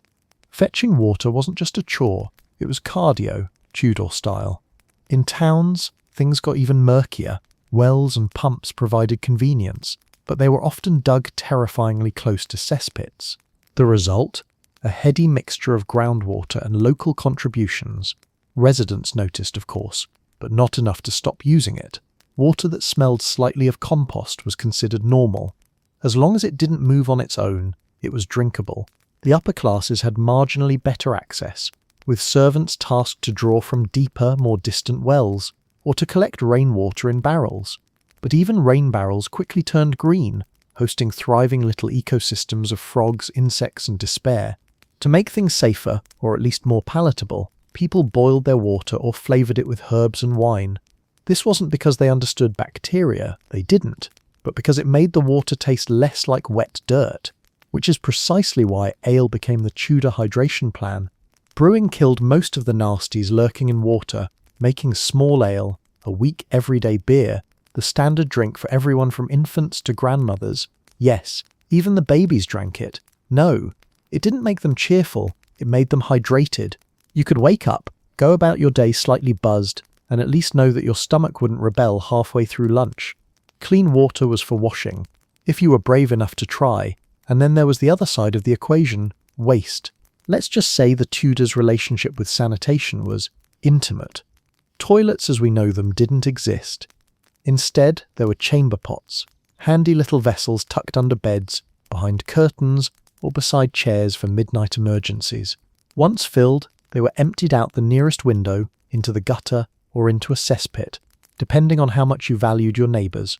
Cesspits were in theory the Tudor answer to plumbing, deep holes dug in courtyards or alleys, designed to collect night soil until someone got around to emptying them. In practice, they were ticking olfactory time bombs. As waste built up, the stench became impossible to ignore. Households occasionally paid labourers known as gong farmers to shovel it out, men who worked knee-deep in human horror, often at night, hence the gong meaning going. These unsung heroes of Tudor hygiene were well paid for their misery, though no amount of money could buy back their sense of smell. In towns and cities the problem multiplied. Streets were narrow, gutters open, and sanitation laws optimistic. People tossed chamber pot contents straight into the road with a polite shout of "Gardez l'eau," French for watch out for the water. Spoiler, it was not water. Woe to anyone walking below at the wrong time. Even Queen Elizabeth I issued complaints about the state of London's stench, which tells you everything, since she lived in a palace and still couldn't escape it. Public waste disposal was a civic nightmare. The Thames, that great artery of England, doubled as both water supply and sewer. By the late Tudor era, Londoners had given up pretending it was clean. Fish fled the city stretches, and boatmen charged extra for smell tax. Yet life went on. Laundry was still beaten on its banks, water fetched by bucket, and waste conveniently forgotten once it floated downstream. Indoors, the situation wasn't much better. Chamber pots overflowed, cesspits leaked, and the resulting mix could seep into wells or floors. Some houses built privies attached to walls, essentially wooden seats over a pit, but ventilation was not a Tudor strong suit. Imagine using one in midsummer, surrounded by buzzing flies, wondering which bad decision brought you to this point. The rich sometimes had multi-storey garderobes, chutes that emptied waste directly into the moat or ditch outside. It gave new meaning to "don't drink the moat water." Hygiene practices tried to keep up, but without much success. Strong herbs and perfumes were the only weapons available. People scattered sweet-smelling rushes and burned spices to mask foul air. Hand-washing was done in basins of reused water, shared by everyone. Soap existed, but was harsh, expensive, and optional. In short, Tudor cleanliness was largely about pretending the smell wasn't coming from you. The result of this messy equilibrium was disease, lots of it, dysentery, typhoid, and the bloody flux ravaged populations regularly. Physicians blamed miasma, or bad air, unaware that the problem was actually the communal habit of dumping waste where they fetched their water. It's no wonder people turned to ale and prayers. They worked about equally well. Yet amid the filth there was an odd practicality. Nothing was truly wasted. Human waste was used as fertilizer. Night soil was sold to farmers, and animals often took care of the scraps. It was a self-sustaining, if pungent, cycle. The Tudors didn't think of their world as dirty. It was simply how things were.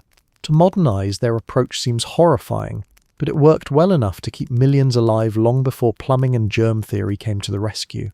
Life was short, yes, but it was efficient in its grim, organic way.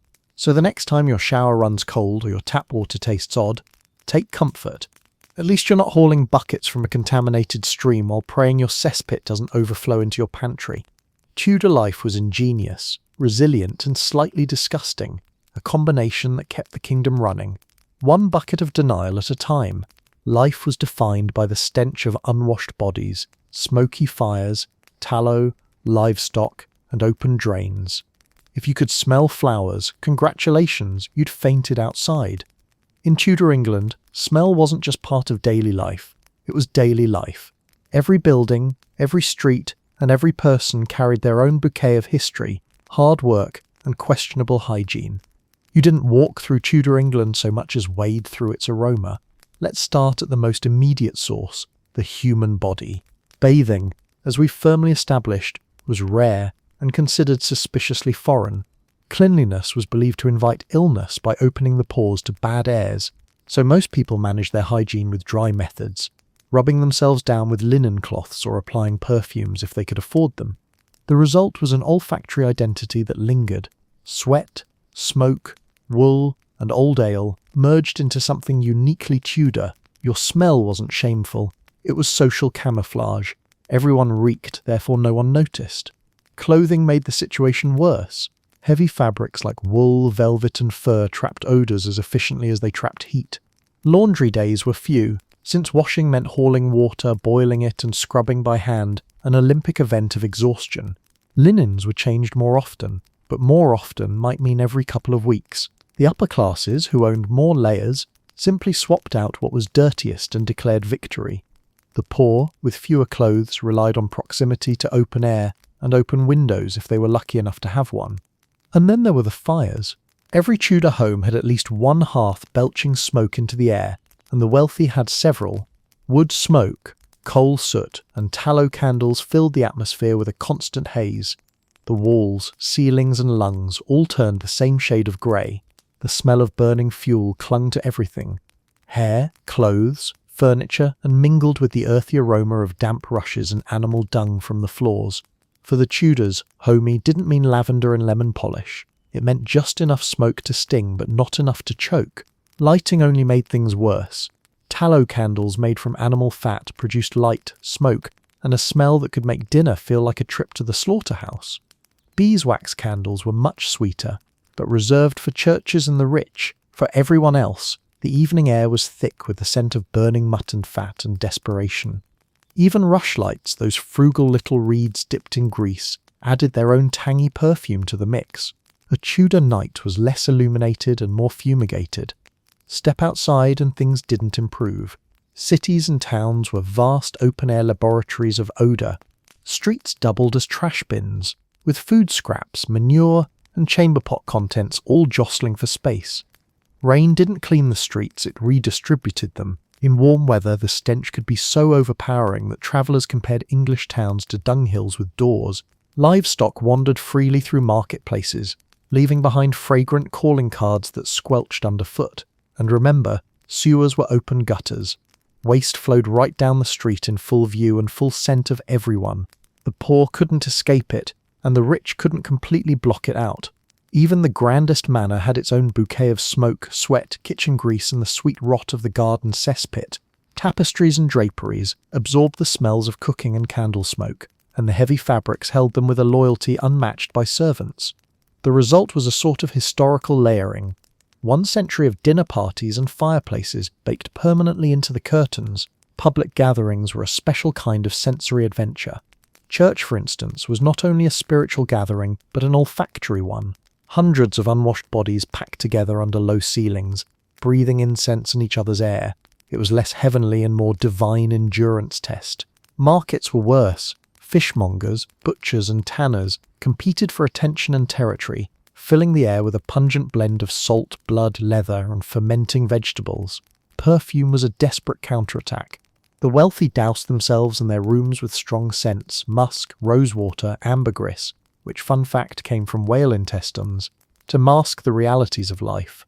Pomanders, little metal orbs filled with herbs and spices, dangled from belts or rosaries like medieval air fresheners. They didn't remove the smell, they just fought it to a draw. Meanwhile, the poor relied on natural fragrances, open fires, wild herbs, or simply standing downwind of a bakery. Animals made their own contributions to the grand Tudor symphony of scent. Pigs, chickens and cows lived close to, and sometimes inside, homes, producing a chorus of barnyard freshness. In towns, horse manure littered the streets, and tanners working with animal hides filled entire districts with a stench so powerful that it could clear the sinuses of a stone statue. Butchers' waste went to the same rivers that provided water, creating a feedback loop that was both efficient and revolting. Then came the diseases. The Tudor nose could detect illness long before the doctor arrived. The plague had a sour, rotting odour. Fevers carried a metallic tang. People learned to fear certain smells. The stench of death wasn't poetic exaggeration, it was medical observation. Bad air, or miasma, was thought to cause disease, so people burned sweet herbs and carried scented cloths to their noses as a shield. The irony, of course, was that the smell was a symptom, not the source, but the Tudors didn't have microscopes, only experience and a strong sense of smell. And yet they adapted. Smell was how you knew where you were. The tannery stank of hides and lime, the bakery of yeast and warmth, the blacksmith's forge of metal and sweat. Every trade, every household, every street corner had its own recognizable scent. It was their geography of survival. You didn't need a sign to find the fishmonger. You could track him by nose. Even in all this sensory chaos, there were occasional moments of relief. A field after rain, a fresh loaf from the oven, the rare whiff of wildflowers outside city walls. Those smells must have felt like miracles.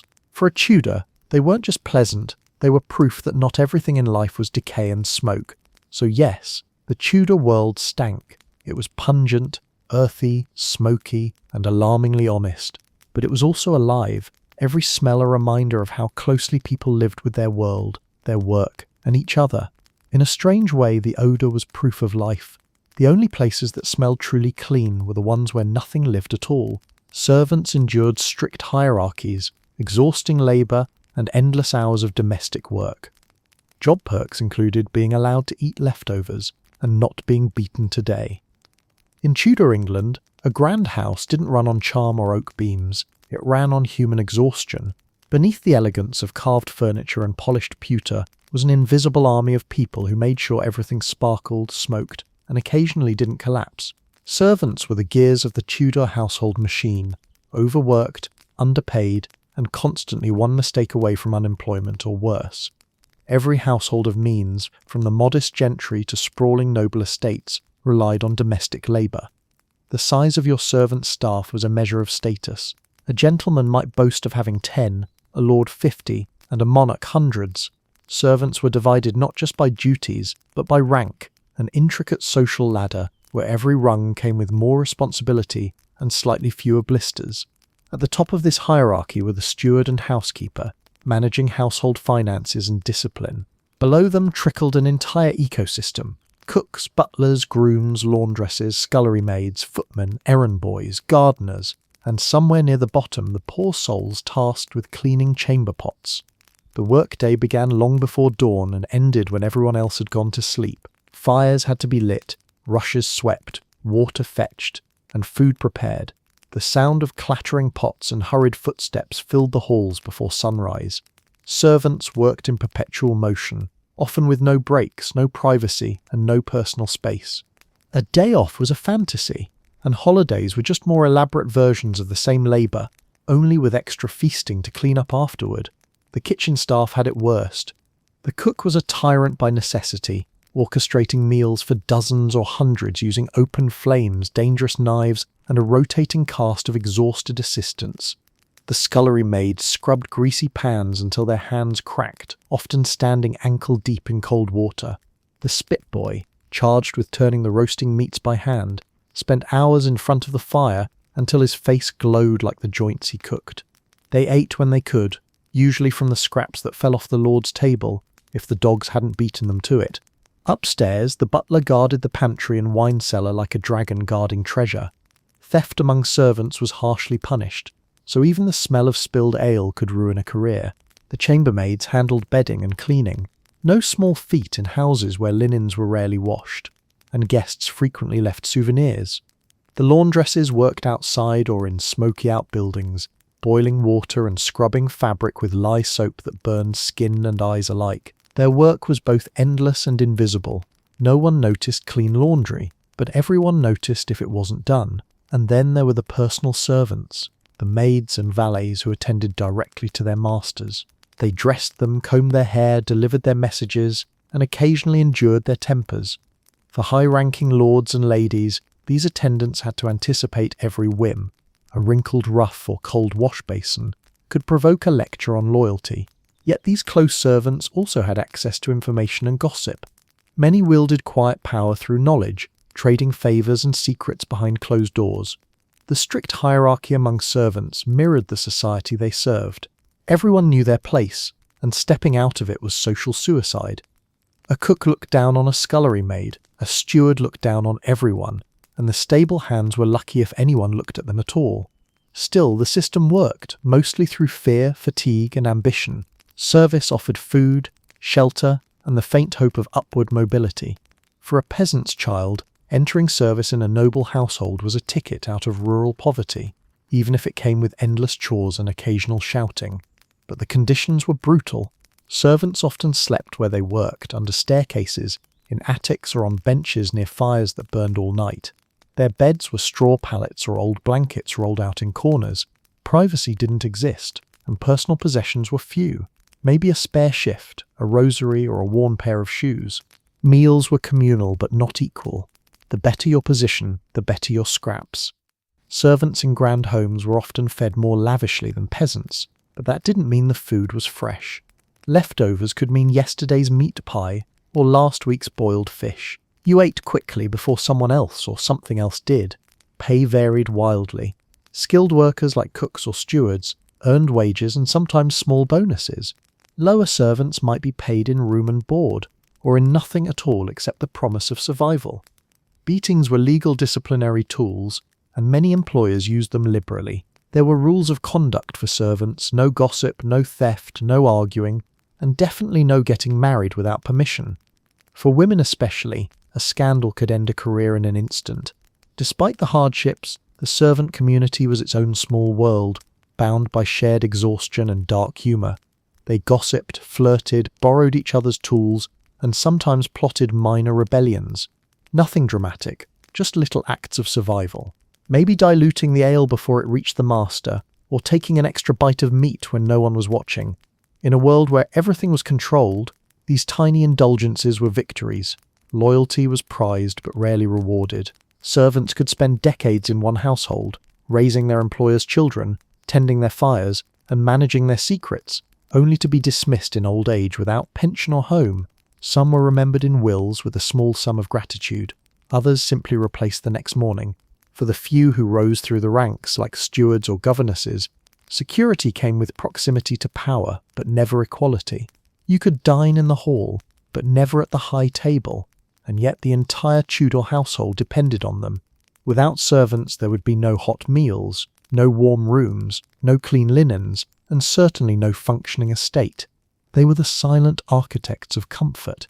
The reason the wealthy could afford to pretend that Tudor life was elegant. Servants saw everything: the backroom quarrels, the private habits, the unwashed truths behind noble facades.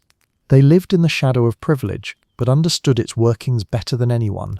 Their world was one of constant motion and invisible endurance. They kept the fires lit, the food on the table, and the manor running while history praised their masters. In the grand story of Tudor England, servants weren't just background characters. They were the story's backbone, written in sweat, soot, and survival. Meals centered around roasts, pies, and a constant fascination with meat and spices. 5 courses of mystery meat, and one prayer that it's not spoiled. To eat like a Tudor wasn't just to fill your stomach, it was to perform. Every meal, from the lord's lavish banquet to the peasant's humble stew, was a statement about class, fortune, and occasionally your willingness to chew through something slightly questionable. The Tudor diet revolved around one central obsession: meat, beef, mutton, pork, venison, swan, peacock, goose.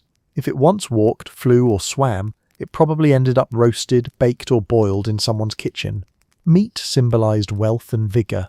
It separated the rich from the poor as cleanly as a carving knife. Nobles devoured entire animals in one sitting, while the lower classes might see meat only on holidays, if they were lucky enough to afford a scrap that hadn't already been claimed by flies or clergy. Feasts for the elite were acts of edible theatre. A banquet at a noble estate wasn't simply about eating, it was about displaying abundance. The more extravagant the dishes, the more powerful the host appeared.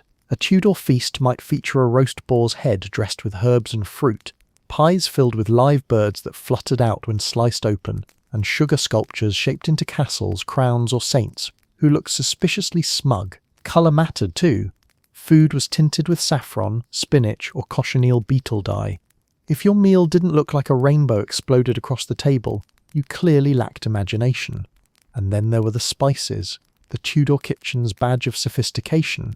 Pepper, cinnamon, ginger, nutmeg, cloves, and saffron transformed even the blandest stew into a mark of status. Spices were imported from Asia and Africa through Venetian merchants, so using them was a culinary way of shouting, "Look how far my money travels." The wealthy sprinkled spices with abandon, not because they improved flavour, though they did, but because they demonstrated reach and refinement. In a world where the average peasant's seasoning consisted of salt and hope, a nobleman's pepper pot was a symbol of empire. The irony, of course, was that much of this heavily spiced cuisine served another purpose, disguising meat that had been sitting a bit too long. With no refrigeration, Tudor cooks relied on salt curing, pickling, and divine intervention. Dried cod, salted beef, and smoked ham were staples, but fresh meat spoiled quickly. A generous dash of cinnamon could turn possibly lethal into vaguely festive. Meals followed rigid structure and etiquette. The Lord's table stood elevated on a dais, where he and his family dined under the watchful eyes of everyone else. Below them, servants, guests, and lesser folk sat at long trestles arranged by rank. Food was brought in procession, announced by servants, and served with ceremony. The highest-ranking guests received the choicest cuts, the venison haunch, the roasted pheasant, while the lower ranks worked their way down to what could politely be described as edible remains. Everyone ate from trenchers, flat slabs of stale bread that soaked up grease and gravy, until they were either eaten or tossed to the dogs. Plates in the modern sense were for show-offs and foreigners. Dining was communal in every sense. Forks were rare, knives were personal, and spoons were shared. Fingers did most of the work, though washing them before eating wasn't a universal practice. Napkins existed, but were sometimes replaced by sleeves, or if you were particularly uncouth, someone else's sleeve. Yet despite the chaos, meals followed rules. Don't talk with your mouth full. Don't grab from the top of the platter. And under no circumstances lick the serving spoon unless you wanted social exile. For the poor, dining was far simpler, but no less significant. A peasant's daily fare was pottage, a thick stew of grains, vegetables, and whatever scraps of meat or fish could be spared. It simmered endlessly over the hearth, thickening day by day into something between soup and survival paste. Bread, dark and coarse, was the mainstay of every table. The richer your flour, the richer your life. The wealthy ate white manchet bread, finely sifted and baked to perfection, while everyone else gnawed at rye or barley loaves that doubled as dental workouts. Vegetables were abundant but underappreciated. The upper classes viewed them as peasant food, fine for monks and commoners, but hardly befitting nobility. Carrots, onions, cabbages, peas and turnips appeared often on poor tables, but rarely at the high table unless they were swimming in butter or disguised under exotic spices. Fruit was eaten sparingly, usually cooked into pies or tarts to prevent humours from being upset, because eating an apple raw was clearly the path to moral ruin. Festive occasions transformed food into spectacle. Weddings, Christmas, Twelfth Night, all demanded gluttony on an architectural scale. Entire days were devoted to preparation, with cooks turning kitchens into smoky arenas of culinary ambition. Peacocks were roasted, then redressed in their feathers for dramatic effect. Marchpane, a marzipan-like confection, was moulded into sculptures of mythical beasts. Mince pies weren't sweet desserts, but mixtures of meat, fruit, and spices, the flavour profile best described as confused but determined. Guests ate until they physically couldn't, then unbuttoned their doublets and kept going. Drink flowed just as freely. Ale and beer accompanied every meal, even breakfast, because water was still public enemy number one. Wine, imported from France or Spain, marked high status, though English brews were fiercely local and often homemade. Stronger spirits appeared later in the period, used as medicine, merriment, and in extreme cases, courage. At the other end of the table, servants waited on every gesture. They carved meat, refilled cups, and cleared plates while trying not to inhale too deeply in rooms thick with grease and smoke. When the feast ended, leftovers were redistributed to the servants, the poor at the gate, or if unfit for human consumption, the dogs. Nothing went to waste unless it moved too fast to catch. But beneath the extravagance was insecurity. Food was a show of stability in a world constantly threatened by famine and disease. A banquet said, "I have enough to eat, and enough to spare." For the Tudor elite, excess wasn't gluttony, it was proof of divine favour. So 5 courses of mystery meat and 1 prayer it's not spoiled wasn't exaggeration, it was policy. Every Tudor meal was a balancing act between display and digestion, between hunger and pride. It was a daily performance that blended faith, fortune and fire, served with a side of mild indigestion. Meals were communal affairs with shared trenchers, no forks, and plenty of hands in the food. You didn't pass the salt, you shared the flue. In Tudor England, dining wasn't a quiet, polite ritual of forks and folded napkins. It was a spectacle of hierarchy, hygiene roulette, and communal chewing. To eat at a Tudor table was to participate in one of history's great social experiments. How many people could eat with their hands and still call it civilized? Etiquette was everything, especially for the rich. The Tudors loved rules, and dinner was one long performance of them. From how you sat to how you tore your bread, every motion declared your status and your breeding. The elite didn't just eat, they demonstrated their virtue through table behavior. For the lower classes, meanwhile, the rules were simple. Don't take too much, don't choke, and try not to sneeze in the pot. Let's begin with the table setting, such as it was. A fine Tudor feast began with a long wooden trestle covered by a linen cloth, often the cleanest thing in the room. Dishes were laid out in courses, though each course included multiple dishes served at once. You might have roast swan, eel pie, sugared almonds, and stewed plums, all sharing the same real estate. There were no individual plates for everyone. Instead, two people often shared a trencher, a thick slice of stale bread, or a wooden board. Everything went onto that surface, and when it was too soaked in grease to be edible, it was tossed to the dogs or the servants. Forks existed, but were regarded with deep suspicion. Imported from Italy, they were dismissed by most English diners as foreign affectations. God gave us fingers, they reasoned, so why use a little spear? Using a fork in Tudor England might get you accused of vanity, or worse, of acting Italian, which was only marginally less alarming than acting French. Instead, diners used knives, spoons, and of course their hands. Meat was torn, bread broken, and sauce scooped up with whatever you could grab. It was less fine dining and more polite pillaging. Tudors were aware of hygiene, at least conceptually. For a meal, a servant brought around a ewer and basin for hand washing. Guests dipped their fingers, wiped them on a towel, and declared themselves clean. In practice, this was more ceremonial than effective. By the second course, every hand at the table was a petri dish of sauces, crumbs, and germs unknown to science. But manners demanded composure, so you simply wiped your fingers on the tablecloth or your neighbour's sleeve and carried on. Sharing was the rule, not the exception. Diners drank from communal cups, dipped into shared dishes, and passed trenchers between them. Eating was a collective experience. If you were close enough to share a meal, you were close enough to share everything else, diseases included. It's no coincidence that company and companion both come from Latin roots meaning to share bread. At a Tudor table, you didn't just share bread.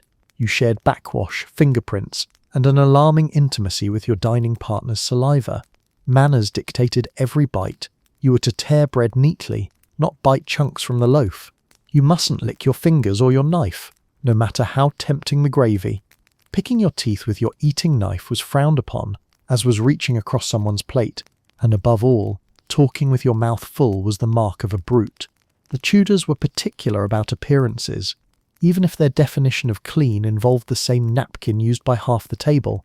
The salt cellar held special significance. Salt was expensive, precious, and symbolic of refinement. At grand feasts, a large ornate salt container sat in the centre of the high table, marking the divide between nobility and everyone else. Those seated above the salt were of higher status. Those below it, well, better luck next meal. Passing the salt was a delicate act of etiquette. Spill it, and you'd risk bad luck, or worse, suspicion of witchcraft.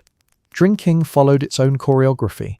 The host or most important guest was served first, followed by others in descending order of rank. You never drank until your superior had done so, and if you were especially refined, you might dab your lips after every sip instead of slurping audibly like a carpenter's apprentice. Wine and ale were poured into shared cups, and it was considered polite to wipe the rim before handing it to the next person, though many didn't bother. Germ theory was still a few centuries away, but casual germ exchange was thriving.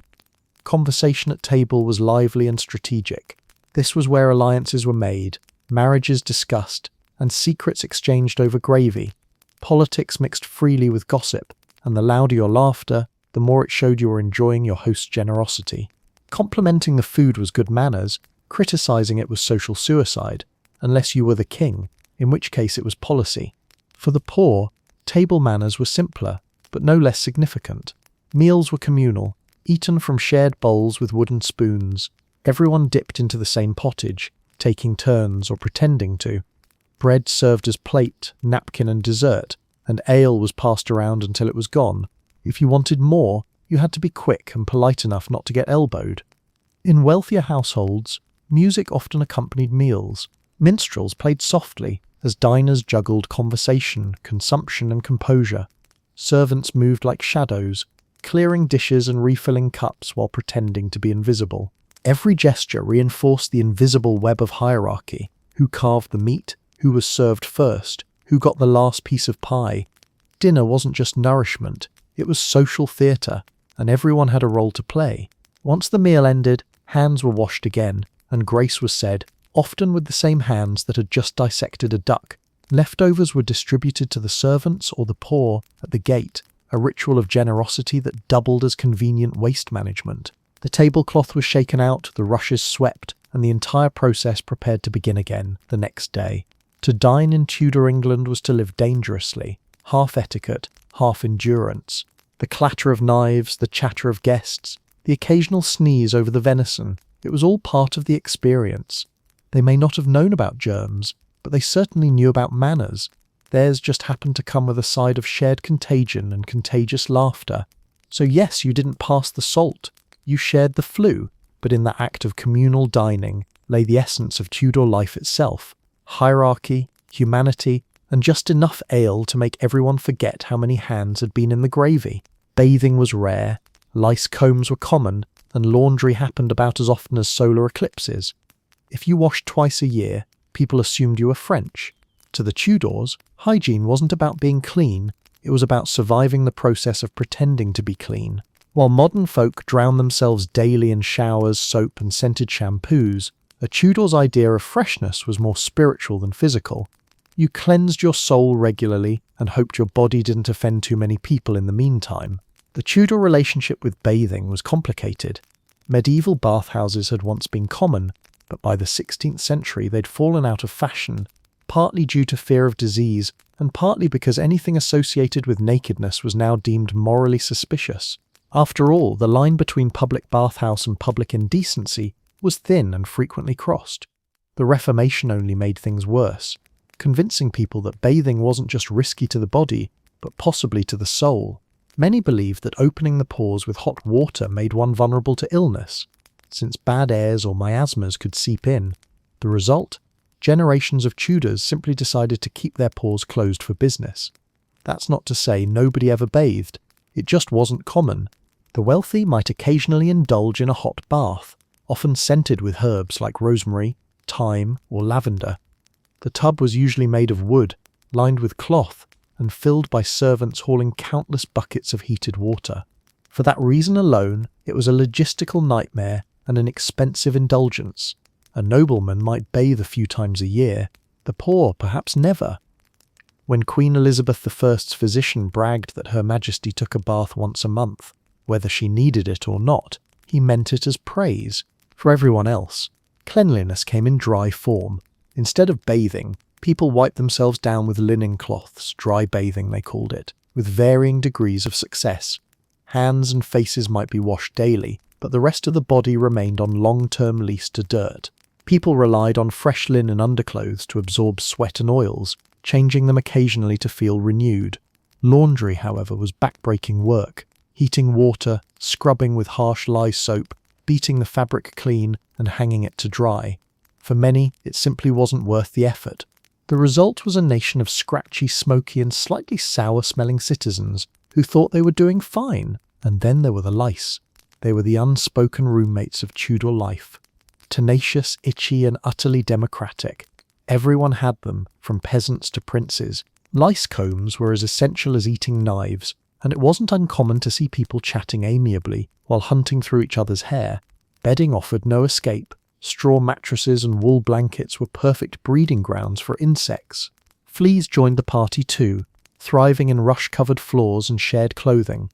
Keeping house in Tudor times meant keeping everything that decided to live in it. Perfume, herbs, and scented gloves became the weapons of choice in the war against stench.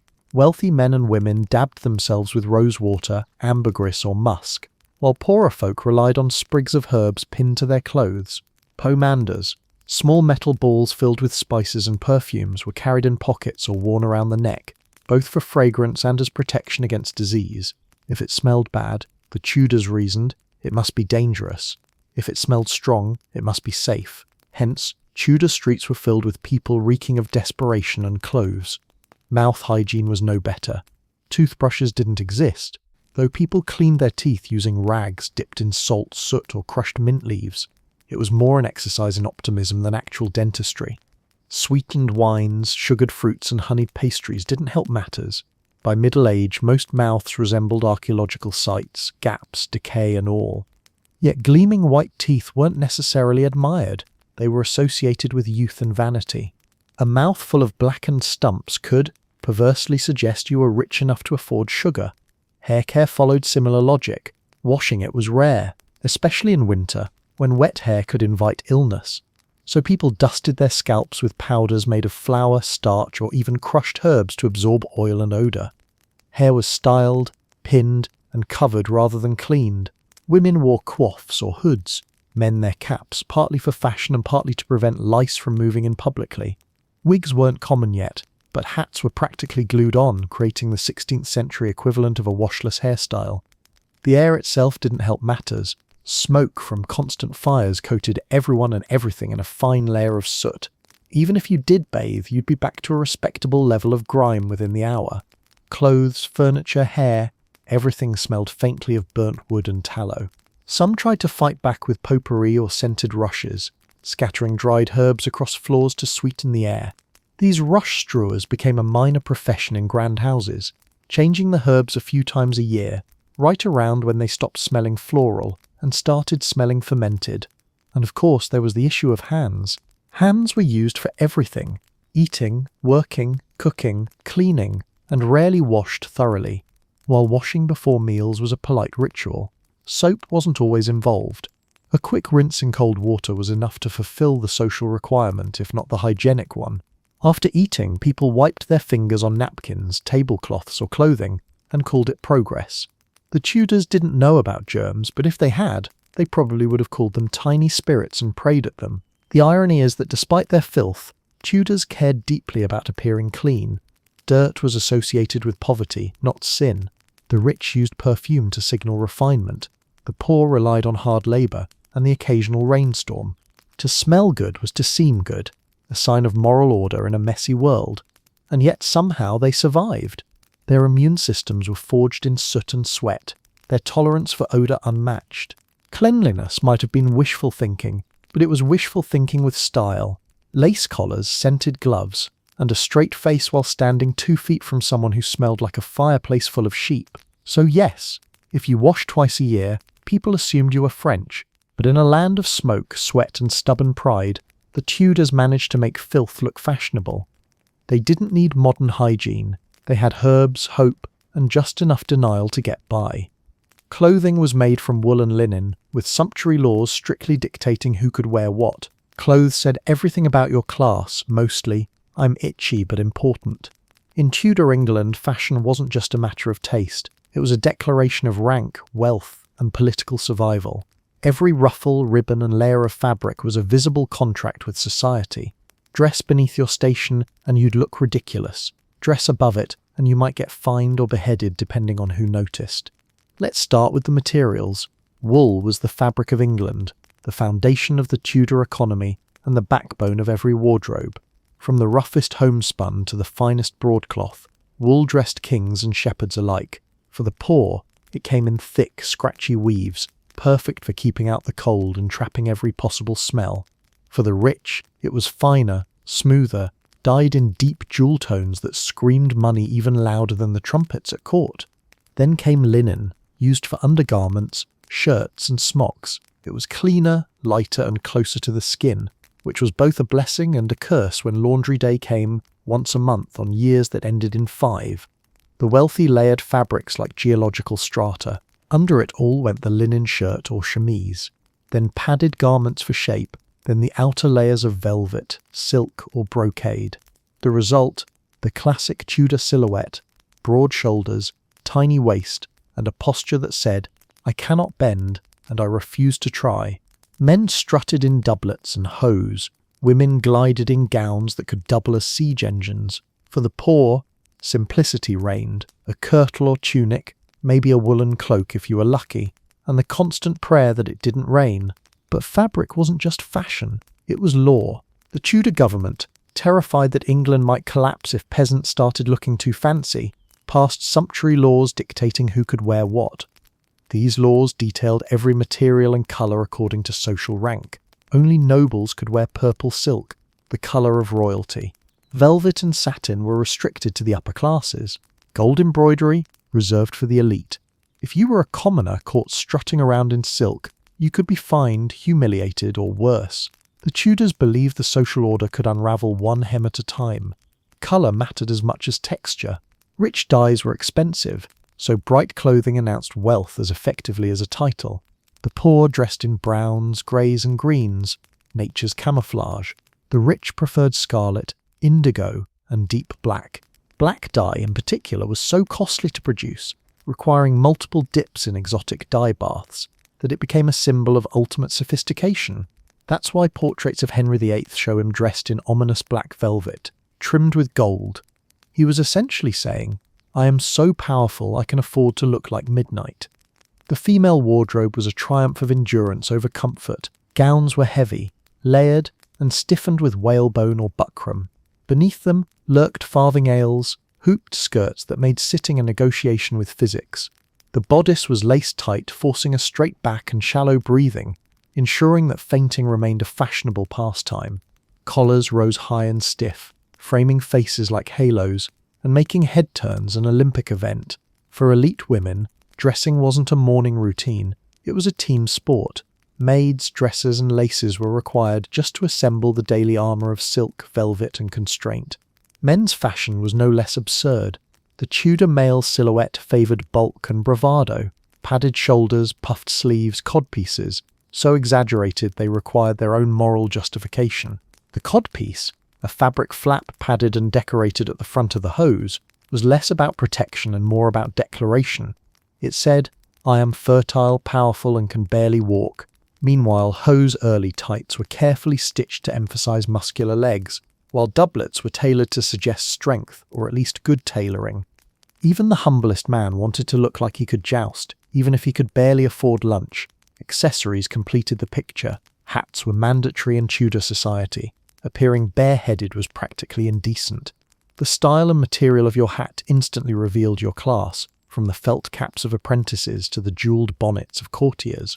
Gloves were perfumed and elaborately stitched, both status symbol and subtle air freshener. Jewellery gleamed wherever possible, rings, brooches and girdles sparkling under candlelight. Even shoes followed the social order, pointed for the stylish, square-toed for the traditional, and wooden patterns for anyone tired of mud floors and puddles. Hygiene, or lack thereof, made clothing double as armour. Outer garments protected against both weather and smell, since washing clothes was nearly as rare as washing bodies. Instead of laundering, people aired their clothes by hanging them near fires or rubbing them with herbs. The rich owned enough garments to rotate through, while the poor simply wore theirs until they achieved a state of permanent possession. At court, fashion changed faster than logic could follow. The Tudors were constantly reinventing their look, influenced by European trends and royal whims. When Henry VIII expanded his waistline, padded doublets and wide sleeves became fashionable. When Elizabeth I took the throne, her rigid, glittering style, pale face, starched ruff and shimmering gowns defined an entire era. To be seen in outdated clothes was political suicide. Courtiers spent fortunes trying to keep up with the latest royal fabric fad, sometimes pawning land or jewellery to afford a new gown that might earn them a nod from the Queen. Even the poor joined the fashion race in their own way. They patched garments with pride, dyed wool with onion skins or madder roots for colour, and wore hand-me-downs until the seams disintegrated. Clothes were repaired endlessly, passed down through families or cut apart and remade into children's outfits. Nothing was wasted. A Tudor wardrobe might be small, but it was creative, proof that necessity is the mother of reinvention. Ultimately, Tudor clothing was both protection and proclamation. Every layer told the world who you were, or who you pretended to be. Comfort was irrelevant. A stiff collar or a laced bodice wasn't a nuisance, it was social currency. To dress richly was to declare control over your body, your servants, and your fortune. To dress simply was to declare your place in the natural order of things.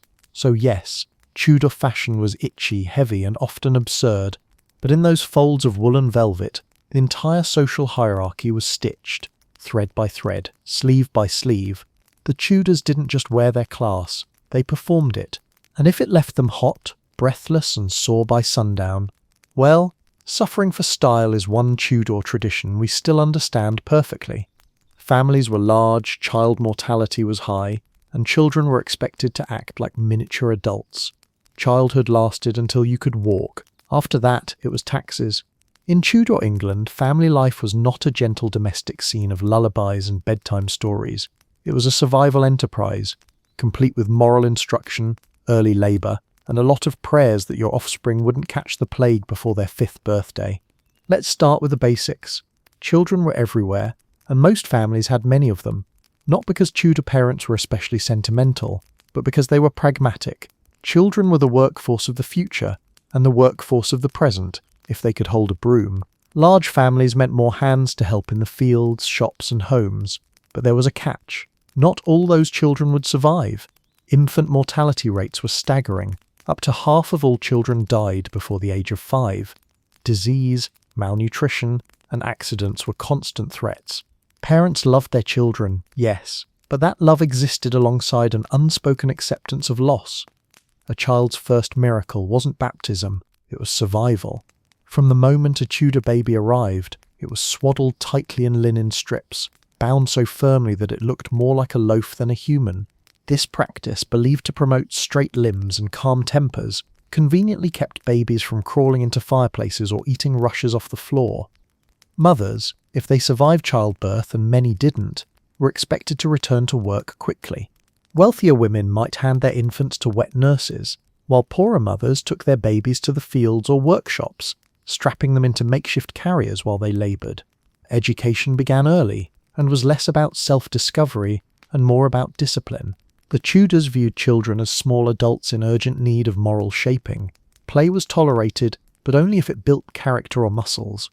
The phrase "spare the rod and spoil the child" was not metaphorical, it was standard policy. Fathers ruled households with biblical authority, mothers enforced obedience, and children were expected to contribute as soon as their legs could hold them. You learned your prayers, your chores, and your place in the hierarchy. Fast. For boys, life paths diverged by class. A noble son might begin his education with a private tutor, learning Latin, rhetoric, and the fine art of bowing at the correct angle. By age 7, he could be sent to another noble household as a page, beginning years of service that would teach him manners, loyalty, and sword etiquette, all under the constant threat of humiliation if he spilled anything on his lord's doublet. For middle-class boys, grammar schools offered a rigorous education focused on reading, writing, and religion. Lessons were conducted in Latin, teachers were fond of canes, and fun was not on the curriculum. The poor, meanwhile, received their education through experience, ploughing fields, tending animals, or learning trades. Literacy was optional. Survival was not. Girls faced a different script. For them, education meant domestic skills, spinning, sewing, cooking, and managing a household. Noble girls were trained in music, embroidery, and dance, graceful accomplishments designed to impress future husbands. A peasant girl's education was purely practical. How to keep a fire going, how to mend a dress, and how to not get pregnant before marriage, a lesson often learned the hard way. Marriage was the primary goal for most girls, and the average age for brides hovered around 16, sometimes younger. Consent was technically required, but not always consulted. Marriage, like most Tudor contracts, was less about romance, and more about alliances, property, and survival. The family hierarchy mirrored the kingdoms. The father was the monarch, the mother his minister of domestic affairs, and the children, well, they were the unpaid labourers. Obedience was prized above affection. That said, affection did exist. Tudor parents often recorded the births and deaths of children in family Bibles, wrote touching epitaphs for those lost, and worried deeply about their souls. Love wasn't expressed through cuddles and compliments. It was shown through hard work, moral guidance, and making sure your child's shoes lasted another winter. Daily family life revolved around necessity. Everyone worked. Little boys helped in the fields or herded geese. Girls spun yarn, fetched water, or cared for younger siblings. In towns, children apprenticed early, learning trades like weaving, blacksmithing, or baking. The apprentice system was both opportunity and servitude, a chance to learn, but also to live under another's roof for years, often enduring strict discipline and minimal pay. Parents viewed it as investment, children viewed it as a countdown to independence. Leisure for children was rare, but it existed in pockets. They played simple games, hoops, marbles, or dice, and sang rhymes that would make a modern nursery cringe. Toys were handmade, rag dolls, wooden horses, or whatever scraps could be turned into entertainment. But playtime usually ended when someone shouted a chore. The idea of a carefree childhood was centuries away. To be young in Tudor England was to be in training for adulthood, not escaping it. Religion anchored family life. Prayers bookended the day, and church attendance was mandatory. Children learned scripture before the alphabet, and could recite psalms before they could spell their names. Fear of sin was instilled early. Death was never far away, and the promise of heaven or hell was a constant motivator. Even games sometimes had religious overtones, as if to remind children that God was watching, even when they were playing tag. Health and discipline blurred together. If a child fell ill, remedies ranged from the reasonable, herbal teas, to the absurd, placing live toads on boils. Physicians were expensive, so mothers became healers by default, armed with folk wisdom and the occasional prayer for divine intervention. A fever could be a death sentence. A successful recovery was celebrated as a small miracle. Despite the hardship, Tudor family life was bound by fierce loyalty. Families worked, worshipped, and often suffered together. They shared warmth by the hearth, food at the table, and unfortunately, every illness that wandered by. Love was practical, enduring, and unspoken, but real nonetheless. Parents dreamed their children might live better lives, even as they handed them to masters, husbands, or the church. So yes, childhood in Tudor England ended almost as soon as it began. You learned early that life was short, God was watching, and work never stopped. Childhood wasn't a phase, it was a trial run for adulthood, and if you were lucky enough to grow up, you didn't look back wistfully. You looked forward to the day your children could start fetching water at dawn instead. Leisure included music, dice, storytelling, and plans for bloodier events like bear baiting. Netflix didn't exist, but rats provided plenty of live action. In Tudor England, when the day's work was done, and that was usually long after sundown, people turned to entertainment that required neither electricity nor decency. Whether you lived in a manor or a one-room cottage, the art of amusement was alive and well, if occasionally dangerous to both morals and livestock. The first thing to know about Tudor entertainment is that boredom was a sin. Literally, idleness was considered the devil's workshop, and anyone caught lounging too long was probably plotting mischief. So leisure had to look productive, reading scripture, playing an instrument, or sewing while listening to someone else tell a story about virtue triumphing over vice, usually with some questionable details about the vice. Even relaxation had to pass as a moral exercise. Music was the beating heart of indoor entertainment, and every social class had its soundtrack. The rich filled their halls with the sound of lutes, virginals, and recorders, delicate instruments that required both money and tolerance for twangy mistakes. A noble household might employ a musician or two, performing ballads and dances after dinner, while the guests digested their venison and poor decisions. For the gentry, owning an instrument was a sign of refinement, second only to not falling asleep during someone else's performance. The poor made music too, simpler, louder, and with fewer rules. They sang ballads about love, war, and local scandals, often accompanied by hand drums or homemade fiddles. Songs spread gossip faster than any town crier, and everyone knew at least one verse about a neighbour's failed romance or a miller's questionable business practices. In taverns, choruses were communal. You sang loudly enough to drown out the memory of your day. When music wasn't an option, storytelling took centre stage. The Tudor love of tales was insatiable.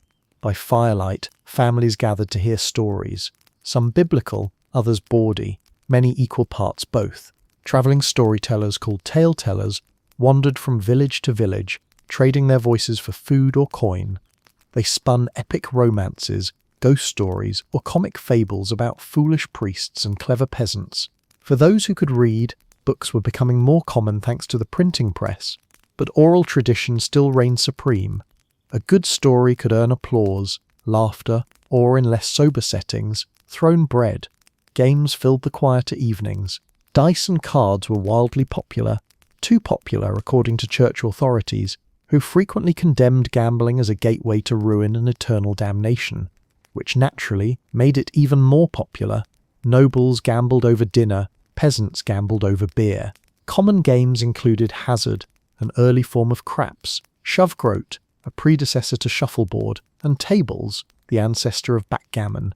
Some involved skill, others pure luck, and all involved the occasional argument about who was cheating. Children, too, had their indoor amusements. Wooden toys, spinning tops, and cloth dolls kept them busy between chores, while family games like Blind Man's Bluff or Hot Cockles, a sort of slap-guessing game that bordered on absurd, provided entertainment for everyone willing to risk a bruised ego or backside. The Tudors had a knack for turning mild physical danger into wholesome fun. Of course, not every pastime was wholesome. Gambling often escalated into obsession, and debts could ruin reputations. Cards were banned in some places during holy seasons, and dice were considered tools of the devil, particularly when clergy got caught playing them. Even respectable households weren't immune. Henry VIII himself was an enthusiastic gambler, often losing vast sums at cards and backgammon, but insisting it was all for the exercise of wit. Translation: he was bad at it. For the upper classes, indoor entertainment could also mean elaborate masks and pageants, part theatre, part costume party, and part political advertisement. Guests donned masks and elaborate outfits to perform allegorical scenes about loyalty, love, or the glory of their host. The performances involved music, poetry, and dance, and though the moral message was always noble, the dancing could get interpretive. Elizabeth I adored these court entertainments, especially if they involved flattery directed squarely at her. Being compared to the goddess of wisdom or the moon wasn't just art, it was career strategy. More modest households amused themselves with riddles, jests, and wordplay. Tudor humour could be surprisingly crude. Collections of jokes circulated in print, many unrepeatable today but wildly popular at the time. Humour was earthy, physical, and often focused on bodily mishaps. If someone tripped over a pig or misheard a confession, it became the evening's entertainment. Then there was indoor sport, though that term might be generous. Wrestling matches, cockfighting, and rat baiting sometimes took place in tavern rooms cleared for the occasion. The idea of animal cruelty didn't exist in Tudor vocabulary. Animals were tools for work, food, or fun in that order. Rats, abundant and agile, were a constant nuisance, so chasing them became both pest control and sport. You didn't need Netflix when your cat was starring in a live-action thriller by the hearth. Reading was a rare but growing pastime. Those who could afford books devoured religious texts, almanacs, or collections of moral tales. The Bible was read aloud in many homes, partly for faith and partly for entertainment. For the few lucky enough to own volumes of poetry or plays, recitation became an event. A skilled reader could bring characters to life, and if they exaggerated a little, all the better. Winter evenings were the golden age of indoor fun. With nights long and candles expensive, people gathered around fires for warmth and laughter. Someone might pull out a lute, another start a story, and before long, half the room would be singing while the other half dozed. Entertainment wasn't about polish, it was about company. Still, even in the candlelight, Tudor life had a rough edge. Leisure and labour blurred easily. A maid might spin wool while listening to jokes, or a child might sing to drown out the storm hammering the thatch. Their fun was handmade, improvised and fleeting, but that made it all the more precious. So yes, there was no Netflix, no glossy distractions or instant amusements, but there were dice clattering on tables, songs echoing off timbered walls, and laughter carried over the smell of tallow smoke. The Tudors may not have had screens, but they had stories, and the rats really did provide the action scenes. Daily prayers, home altars, and the constant shifts between Catholic and Protestant practices shaped domestic life. Your home decor could get you executed depending on who was king that week. In Tudor England, faith wasn't a private affair, it was the backbone of existence, the pulse of every household, and occasionally the reason your neighbour suddenly disappeared. Religion defined what you ate, how you spoke, what you owned, and who you dared to pray for. It united communities one day and divided them the next, depending on the monarch's latest crisis of conscience. At the start of the Tudor era, England was proudly and firmly Catholic. Homes reflected this devotion in every corner. Crucifixes hung on walls, small statues of saints stood on shelves, and candles burned before tiny home altars. Families prayed together daily, especially before meals and at bedtime. The rosary was a familiar sight, beads sliding through fingers as voices whispered invocations to the Virgin Mary. Faith was both comfort and routine, a rhythm as steady as the tolling of the church bells outside.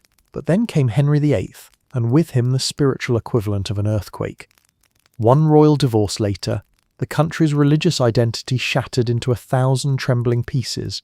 Henry's split from Rome turned England Protestant in name, but not entirely in heart.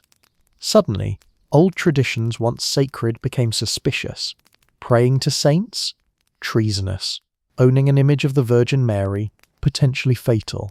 Families had to adapt fast. What had once been a home altar became a dangerous relic. Overnight, ordinary citizens turned into secret theologians, trying to figure out which beliefs were legal this week. It wasn't just politics, it was personal. A family's survival could hinge on how it managed its religious display. Many Tudors practiced what historians now call closet Catholicism. They hid rosaries in drawers, painted over icons instead of burning them, and muttered familiar prayers under their breath.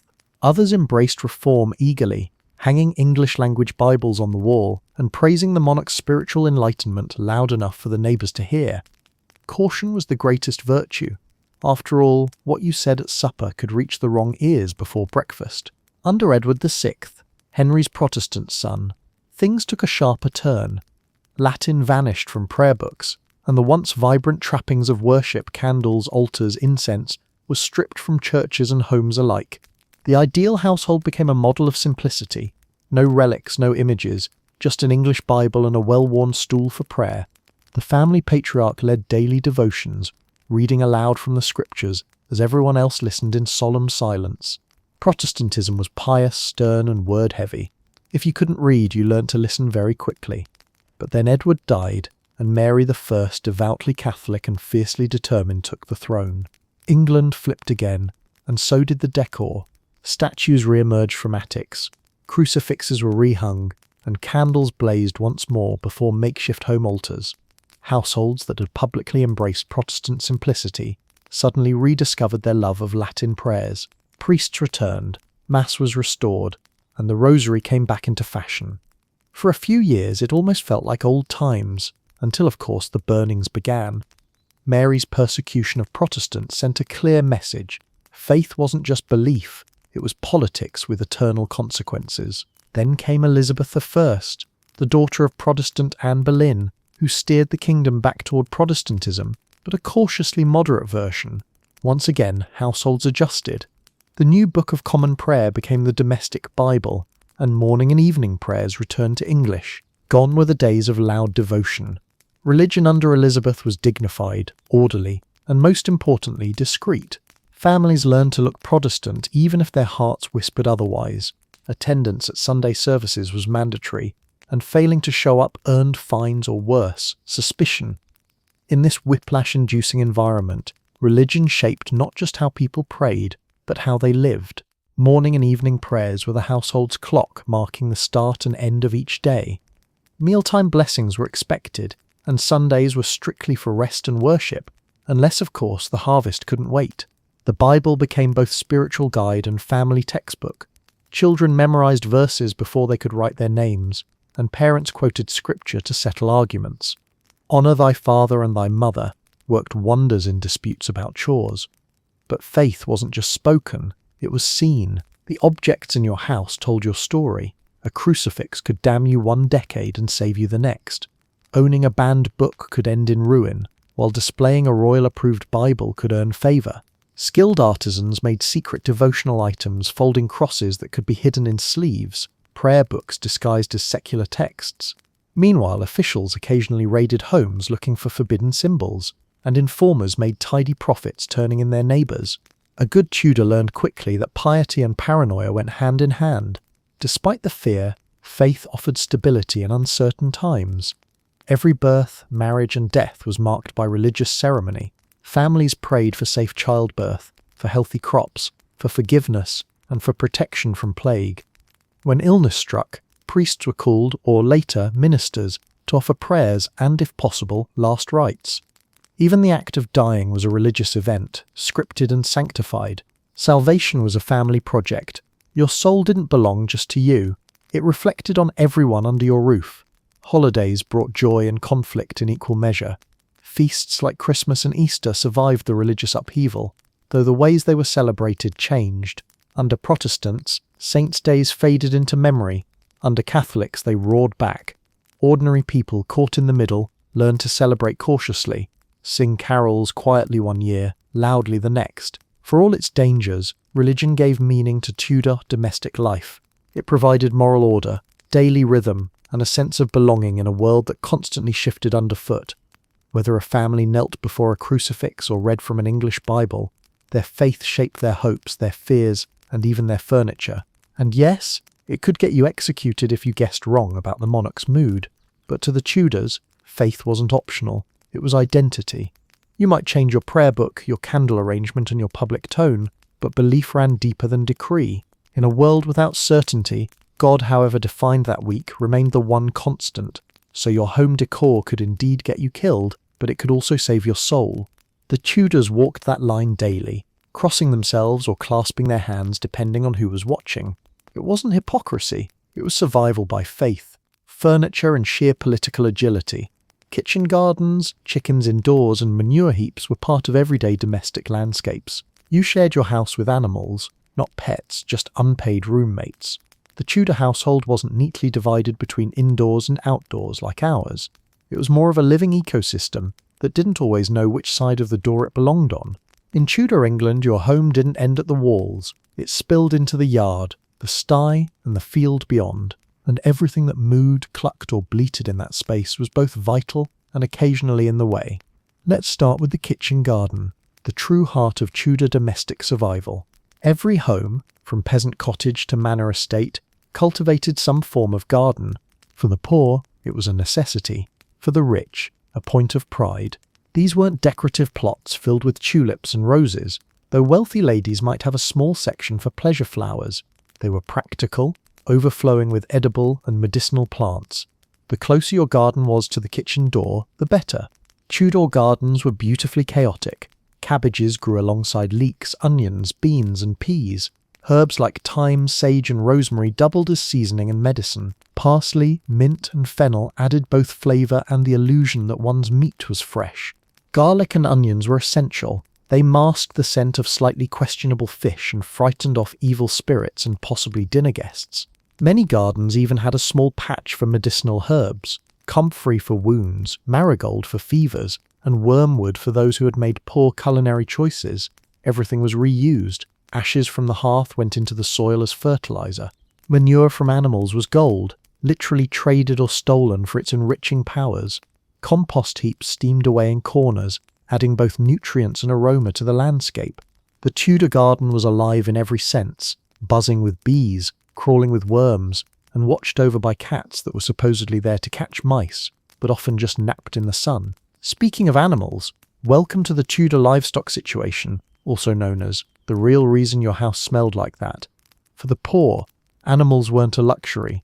They were the line between hunger and survival. Chickens clucked in the yard, and sometimes in the kitchen, pigs snuffled near the door, and cows grazed on whatever patch of grass was available. Horses were rare for peasants, but goats were common, small, stubborn, and capable of eating anything not nailed down. Geese and ducks wandered freely, acting as both alarm systems and future dinners. Inside, the line between animal and furniture was thin. Chickens sometimes roosted under benches for warmth. Cats hunted mice in the pantry, and dogs hovered near the hearth, waiting for bones. If you lived in a single-room cottage, it wasn't unusual to wake up to find a hen inspecting your bed or a pig using the doorframe as a scratching post. The Tudors didn't view this as odd. It was efficient. Animals provided heat, companionship, and the occasional emergency snack. Manor houses were better organised, but not immune to chaos. Even wealthy estates kept animals close to home. Pigeon lofts, dovecotes, and rabbit warrens supplied meat. Sheep grazed nearby for wool, while cattle provided milk and leather. In larger estates, specialised workers, dairy maids, Swineherds and shepherds managed these creatures, but even in grand kitchens, chickens often darted underfoot, and pigs occasionally wandered too close to the back door. The Tudor dream of self-sufficiency always came with mud. Animal waste, of course, was omnipresent.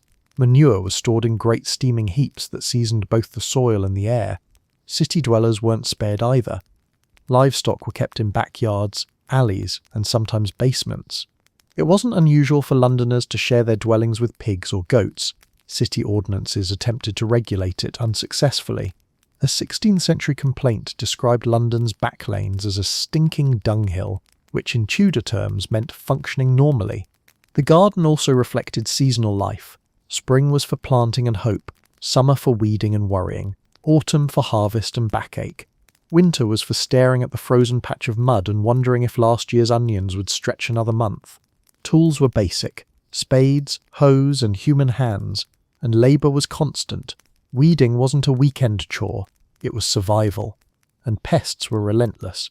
Rabbits, beetles, and the occasional neighbour's cow made short work of a season's work. For all its toil, the garden was also a place of quiet beauty and pride. Even the poorest families grew flowers when they could. Marigolds, violets, and roses, not just for their looks but for their scent, which briefly masked the omnipresent odour of life. The wealthy turned gardens into art, designing intricate knot gardens with geometric hedges, fountains, and raised beds that reflected order and symmetry, proof that they could make nature behave, unlike everyone else. These were gardens meant to be strolled, not harvested. The difference between kitchen garden and pleasure garden was the same as between hunger and hobby. Livestock also had social significance. To own animals meant independence. To lose them was disaster. Cows could be dowries, sheep could pay rents, and chickens were a form of currency you could eat if the economy collapsed, which, to be fair, it often did. Theft of animals was a serious crime. Steal a chicken, and you might lose a hand. In that sense, every Tudor's backyard was both farm and fortress. Even the relationship between people and animals carried shades of personality. Farmers named their oxen, children named their hens, and pigs occasionally became family favourites until the winter slaughter, that is. Pragmatism always won out over sentimentality. The Tudor view was simple. Animals were partners in survival, but no one forgot what they were ultimately for. So when you imagine Tudor life, don't picture tidy lawns or polished fences. Picture mud underfoot, herbs waving in the breeze, chickens clucking in the doorway, and a cow eyeing your cabbage patch. Life was loud, messy, and aromatic, but it worked. The garden fed the table, the animals fueled the fields, and everything and everyone had a purpose. You shared your space with beasts, not because you wanted to, but because you needed to. And if your house smelled like a barn, it wasn't embarrassing. It was proof you were alive, productive, and probably eating better than your neighbour. So yes, Tudor homes came with pets, but not the cuddly kind. They didn't curl up on your lap, they laid eggs on your bed. And if that sounds unpleasant, remember, at least the rats provided entertainment when the chickens got bored. Herbal remedies, bloodletting, and superstition passed for medical care. If you survived the cure, congratulations, you were probably never sick. In Tudor England, medicine was less about science and more about faith, guesswork, and a touch of hopeful witchcraft. The line between a doctor, a wise woman, and a lucky guesser was perilously thin and often blurred further by the patient's ability to pay. Getting sick was terrifying. Getting treated was worse. To understand Tudor health, you first have to understand the humours, the medical theory that guided everything from diet to surgery. The human body, according to centuries of tradition inherited from ancient Greece, was governed by 4 fluids: blood, phlegm, black bile, and yellow bile. Good health depended on keeping these humours in perfect balance. Illness, that just meant one of them was throwing a tantrum. Fever, too much yellow bile. Melancholy, too much black bile. Headache, obviously your brain was full of phlegm. The cures were designed to rebalance you, usually through means that would horrify a modern doctor and amuse a medieval one. Enter bloodletting, the Tudor answer to everything short of heartbreak. Physicians believed that releasing bad blood could restore balance, so they happily opened veins with knives or leeches to drain away your illness, and occasionally your will to live. Barbers often doubled as surgeons, so you might get your hair trimmed, your abscess drained, and your arms sliced open all in the same visit.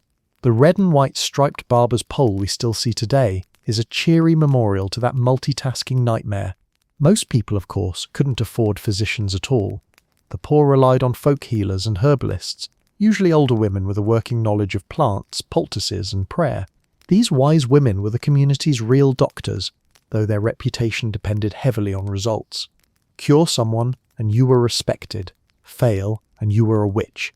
Herbs were gathered from hedgerows and gardens, chamomile for fevers, comfrey for wounds, sage for strength, and garlic for, well, everything. If it grew, it probably had a cure attached. Medicine and superstition often worked hand in hand. If your child had a fever, you might hang herbs around their neck or recite a charm to banish evil airs. If your neighbour's cow died mysteriously, you might burn rosemary in the house to ward off whatever curse they'd accidentally sent your way.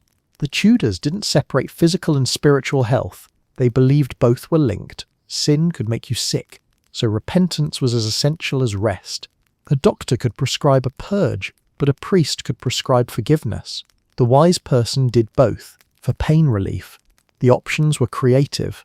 Honey, vinegar, and wine appeared in many home remedies, because if it didn't heal you, it at least distracted you. To treat toothache, people stuffed cloves or hot ashes into the cavity, or tied a dead mole's foot around their neck for luck. For headaches, rubbing goose fat on the temples, or sniffing crushed wormwood might help, or might just make everyone leave the room, which also worked. Surgery, in the Tudor sense, was rarely a good idea. Without anaesthesia, operations were swift and brutal. A skilled surgeon was one who could amputate a leg before the patient fainted or screamed the roof off. Cauterization with hot irons sealed wounds, and cleanliness was not part of the plan. Instruments were rinsed, at best in whatever liquid was nearby. Survival rates depended largely on luck, constitution, and how quickly you could stop bleeding before infection took over. Ironically, many people avoided doctors for that reason. Letting nature take its course was often safer. Plague and pestilence were constant threats. The sweating sickness in particular struck terror into England during Henry VIII's reign, killing its victims within hours. The cause was unknown, though the usual suspects miasma, sin, and foreigners were all blamed. People burned herbs, fled cities, or sat in candlelit rooms praying the air wouldn't turn deadly. Quarantine meant nailing your door shut and hoping your neighbours didn't forget you existed. Inside homes, prevention was a daily ritual. Windows were opened for good air, weather permitting, herbs were strewn on floors, and fires burned constantly to purify the atmosphere. The Tudors believed that foul smells carried disease, so they fought odour with stronger odour, vinegar washes, pungent herbs, and perfumed gloves. Bathing was still rare, but cleaning the air was serious business. If someone sneezed, everyone else probably muttered a prayer rather than offered a handkerchief. Midwifery was another essential branch of Tudor medicine, practiced almost exclusively by women. Midwives delivered babies using a combination of skill, experience, and blind faith. Labour was dangerous. Many women didn't survive childbirth, and infants often perished before baptism. Herbs like rue and pennyroyal were used to ease pain, and dangerously, to induce miscarriages. Holy relics were sometimes placed nearby for protection, and if things went poorly, priests were called for last rites before the child was even born. For all their superstitions, some Tudor remedies worked surprisingly well. Willow bark, used for pain, contained salicin, a chemical cousin of aspirin. Honey acted as an antiseptic, and vinegar really did kill bacteria. But for every successful treatment, there were 10 that did more harm than good. Mercury was prescribed for syphilis, arsenic for fevers, and drinking one's own urine for almost everything. The Tudors didn't lack enthusiasm, they just lacked microscopes. Mental health, though rarely named as such, was also a concern. Melancholy, hysteria, and madness were attributed to imbalanced humours, demonic possession, or divine punishment. Treatments ranged from herbal tonics to exorcisms. The wealthy might consult astrologers for celestial cures, the poor simply endured. Those considered mad were often hidden away, chained or pitied. Compassion was limited by fear. If your mind wandered too far, people assumed the devil had moved in. Still, despite the primitive medicine, the Tudors were survivors. They learned resilience through constant exposure to danger. A toothache might mean a trip to the blacksmith, a fever might mean bloodletting, and a broken bone might mean walk it off. Yet somehow humanity stumbled forward. The knowledge of herbs, passed quietly through generations, kept countless families alive. So yes, Tudor medicine was a gamble. You might be prescribed roasted snails, ground pearls, or something you'd rather not identify, but it came from a world trying its best to heal itself without knowing what healing meant. They trusted nature, God, and occasionally the village barber with a sharp knife. If you survived the cure, congratulations, you were probably never sick. But if you did recover, you owed thanks not just to medicine, but to sheer Tudor stubbornness, the belief that no matter how grim the diagnosis, life was worth clinging to with both dirty, unwashed hands. Tudor architecture shaped English homes for centuries, leaving behind styles still admired today. Today, tourists call it charming. Back then, they called it standing. For now, what we romanticize as quaint black and white cottages with twisting chimneys and diamond-paned windows were, to their original occupants, drafty survival boxes that creaked like they were negotiating with gravity. Yet somehow, through smoke, soot and social change, the Tudor house became one of the most enduring symbols of England itself. Let's start with the basics, the look. That famous black and white timber-frame design wasn't chosen for its beauty, it was simply practical. England had trees, lots of them, and timber was easier to shape than stone. The wooden beams formed the structure, while the spaces between were filled with wattle and daub, a delightful combination of mud, straw and manure that acted as medieval drywall. Builders didn't think they were creating future postcard material. They were just hoping the walls wouldn't collapse in the next storm. The black colour, that came later when centuries of smoke and tar naturally darkened the beams, though modern restorers cheerfully paint them darker to match what history forgot to intend. The Tudors built not just for shelter but for status. A house announced who you were before you even spoke. Large bay windows meant you could afford glass, which was outrageously expensive and taxed by the pane. Tall chimneys signalled wealth, since each one represented a fireplace and heating multiple rooms implied both money and ambition. Even the steep gables were a flex, showing off craftsmanship, while efficiently shedding England's endless rain. These features weren't designed to charm tourists, they were designed to say, "I'm not poor, please notice." For nobles and gentry, architecture became a form of competitive bragging. The dissolution of the monasteries under Henry VIII had freed up land and wealth, and newly rich courtiers began erecting sprawling manor houses with manicured symmetry. Think Hardwicke Hall, with its endless glass and proud motto, "Hardwicke Hall, more glass than wall." Glass was so prized that it was often removed and stored when the owner went away, because thieves didn't steal your jewels, they stole your windows. The interiors of these grand homes evolved too. The medieval open hall gradually gave way to more specialised rooms, parlours for conversation, withdrawing rooms for privacy, and separate kitchens, finally moved away from the living quarters after centuries of accidental barbecues. Staircases, once rare, became central features. No longer just ladders connecting floors, they were graceful spirals or grand wooden flights, crafted to impress visitors who pretended not to be out of breath by the top. In contrast, ordinary Tudor cottages remained small, smoky, and loyal to their one-room roots. But they too absorbed elements of the new aesthetic. Thatched roofs persisted, but stone chimneys became more common. Over time, these humble dwellings began to look sturdier and slightly less flammable, a modest triumph in Tudor engineering. Windows, once mere shutters, acquired small leaded glass panes. Floors, once compacted dirt, gained wooden boards, at least in theory. What we now call cottage charm was for them finally dry. The Tudor approach to architecture also reflected changing attitudes toward comfort and privacy. In early Tudor times, even the wealthy shared rooms. By the late 1500s, the idea of personal space began to take hold. Separate bedrooms for parents and children became fashionable in grander homes, and corridors began appearing to connect chambers, a revolutionary improvement over walking through someone else's bed to reach yours. This small shift in design hinted at larger cultural changes, the rise of individualism, modesty, and the concept of home as more than just a communal survival shelter. Tudor innovations didn't stop at comfort, they influenced construction for centuries. The timber frame method evolved into the half-timbered style of Elizabethan and Jacobean architecture, which eventually inspired later revival movements. The Tudor revival of the 19th and early 20th centuries responsible for suburban mock Tudor houses with fake beams and actual plumbing, was less about accuracy and more about nostalgia. To Victorians, the Tudor aesthetic symbolised England's sturdy past, cosy, picturesque and reassuringly pre-industrial. It was the architectural equivalent of saying, things used to be simpler, except for the rats.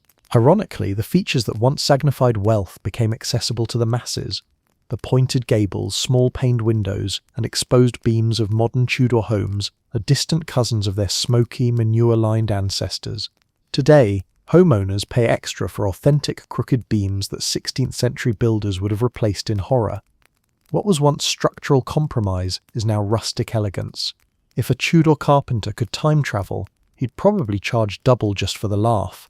Yet beneath the nostalgia lies something genuine.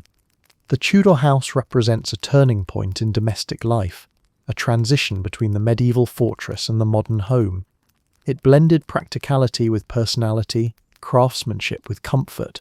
For the first time, homes were built not only to endure, but to express their owners' taste and aspirations.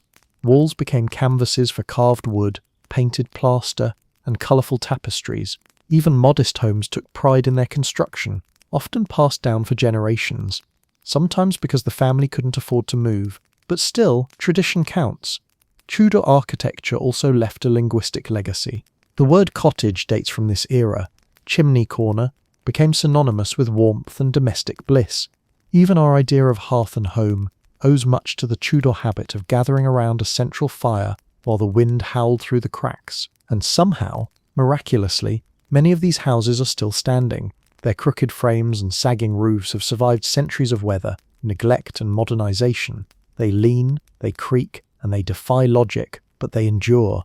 Modern builders might call them structurally unsound. Historians call them charmingly authentic. So yes, today we walk through their low doorways with cameras and sigh at the old-world beauty. But in their day, these houses were practical compromises, smoky, creaky, and occasionally on fire.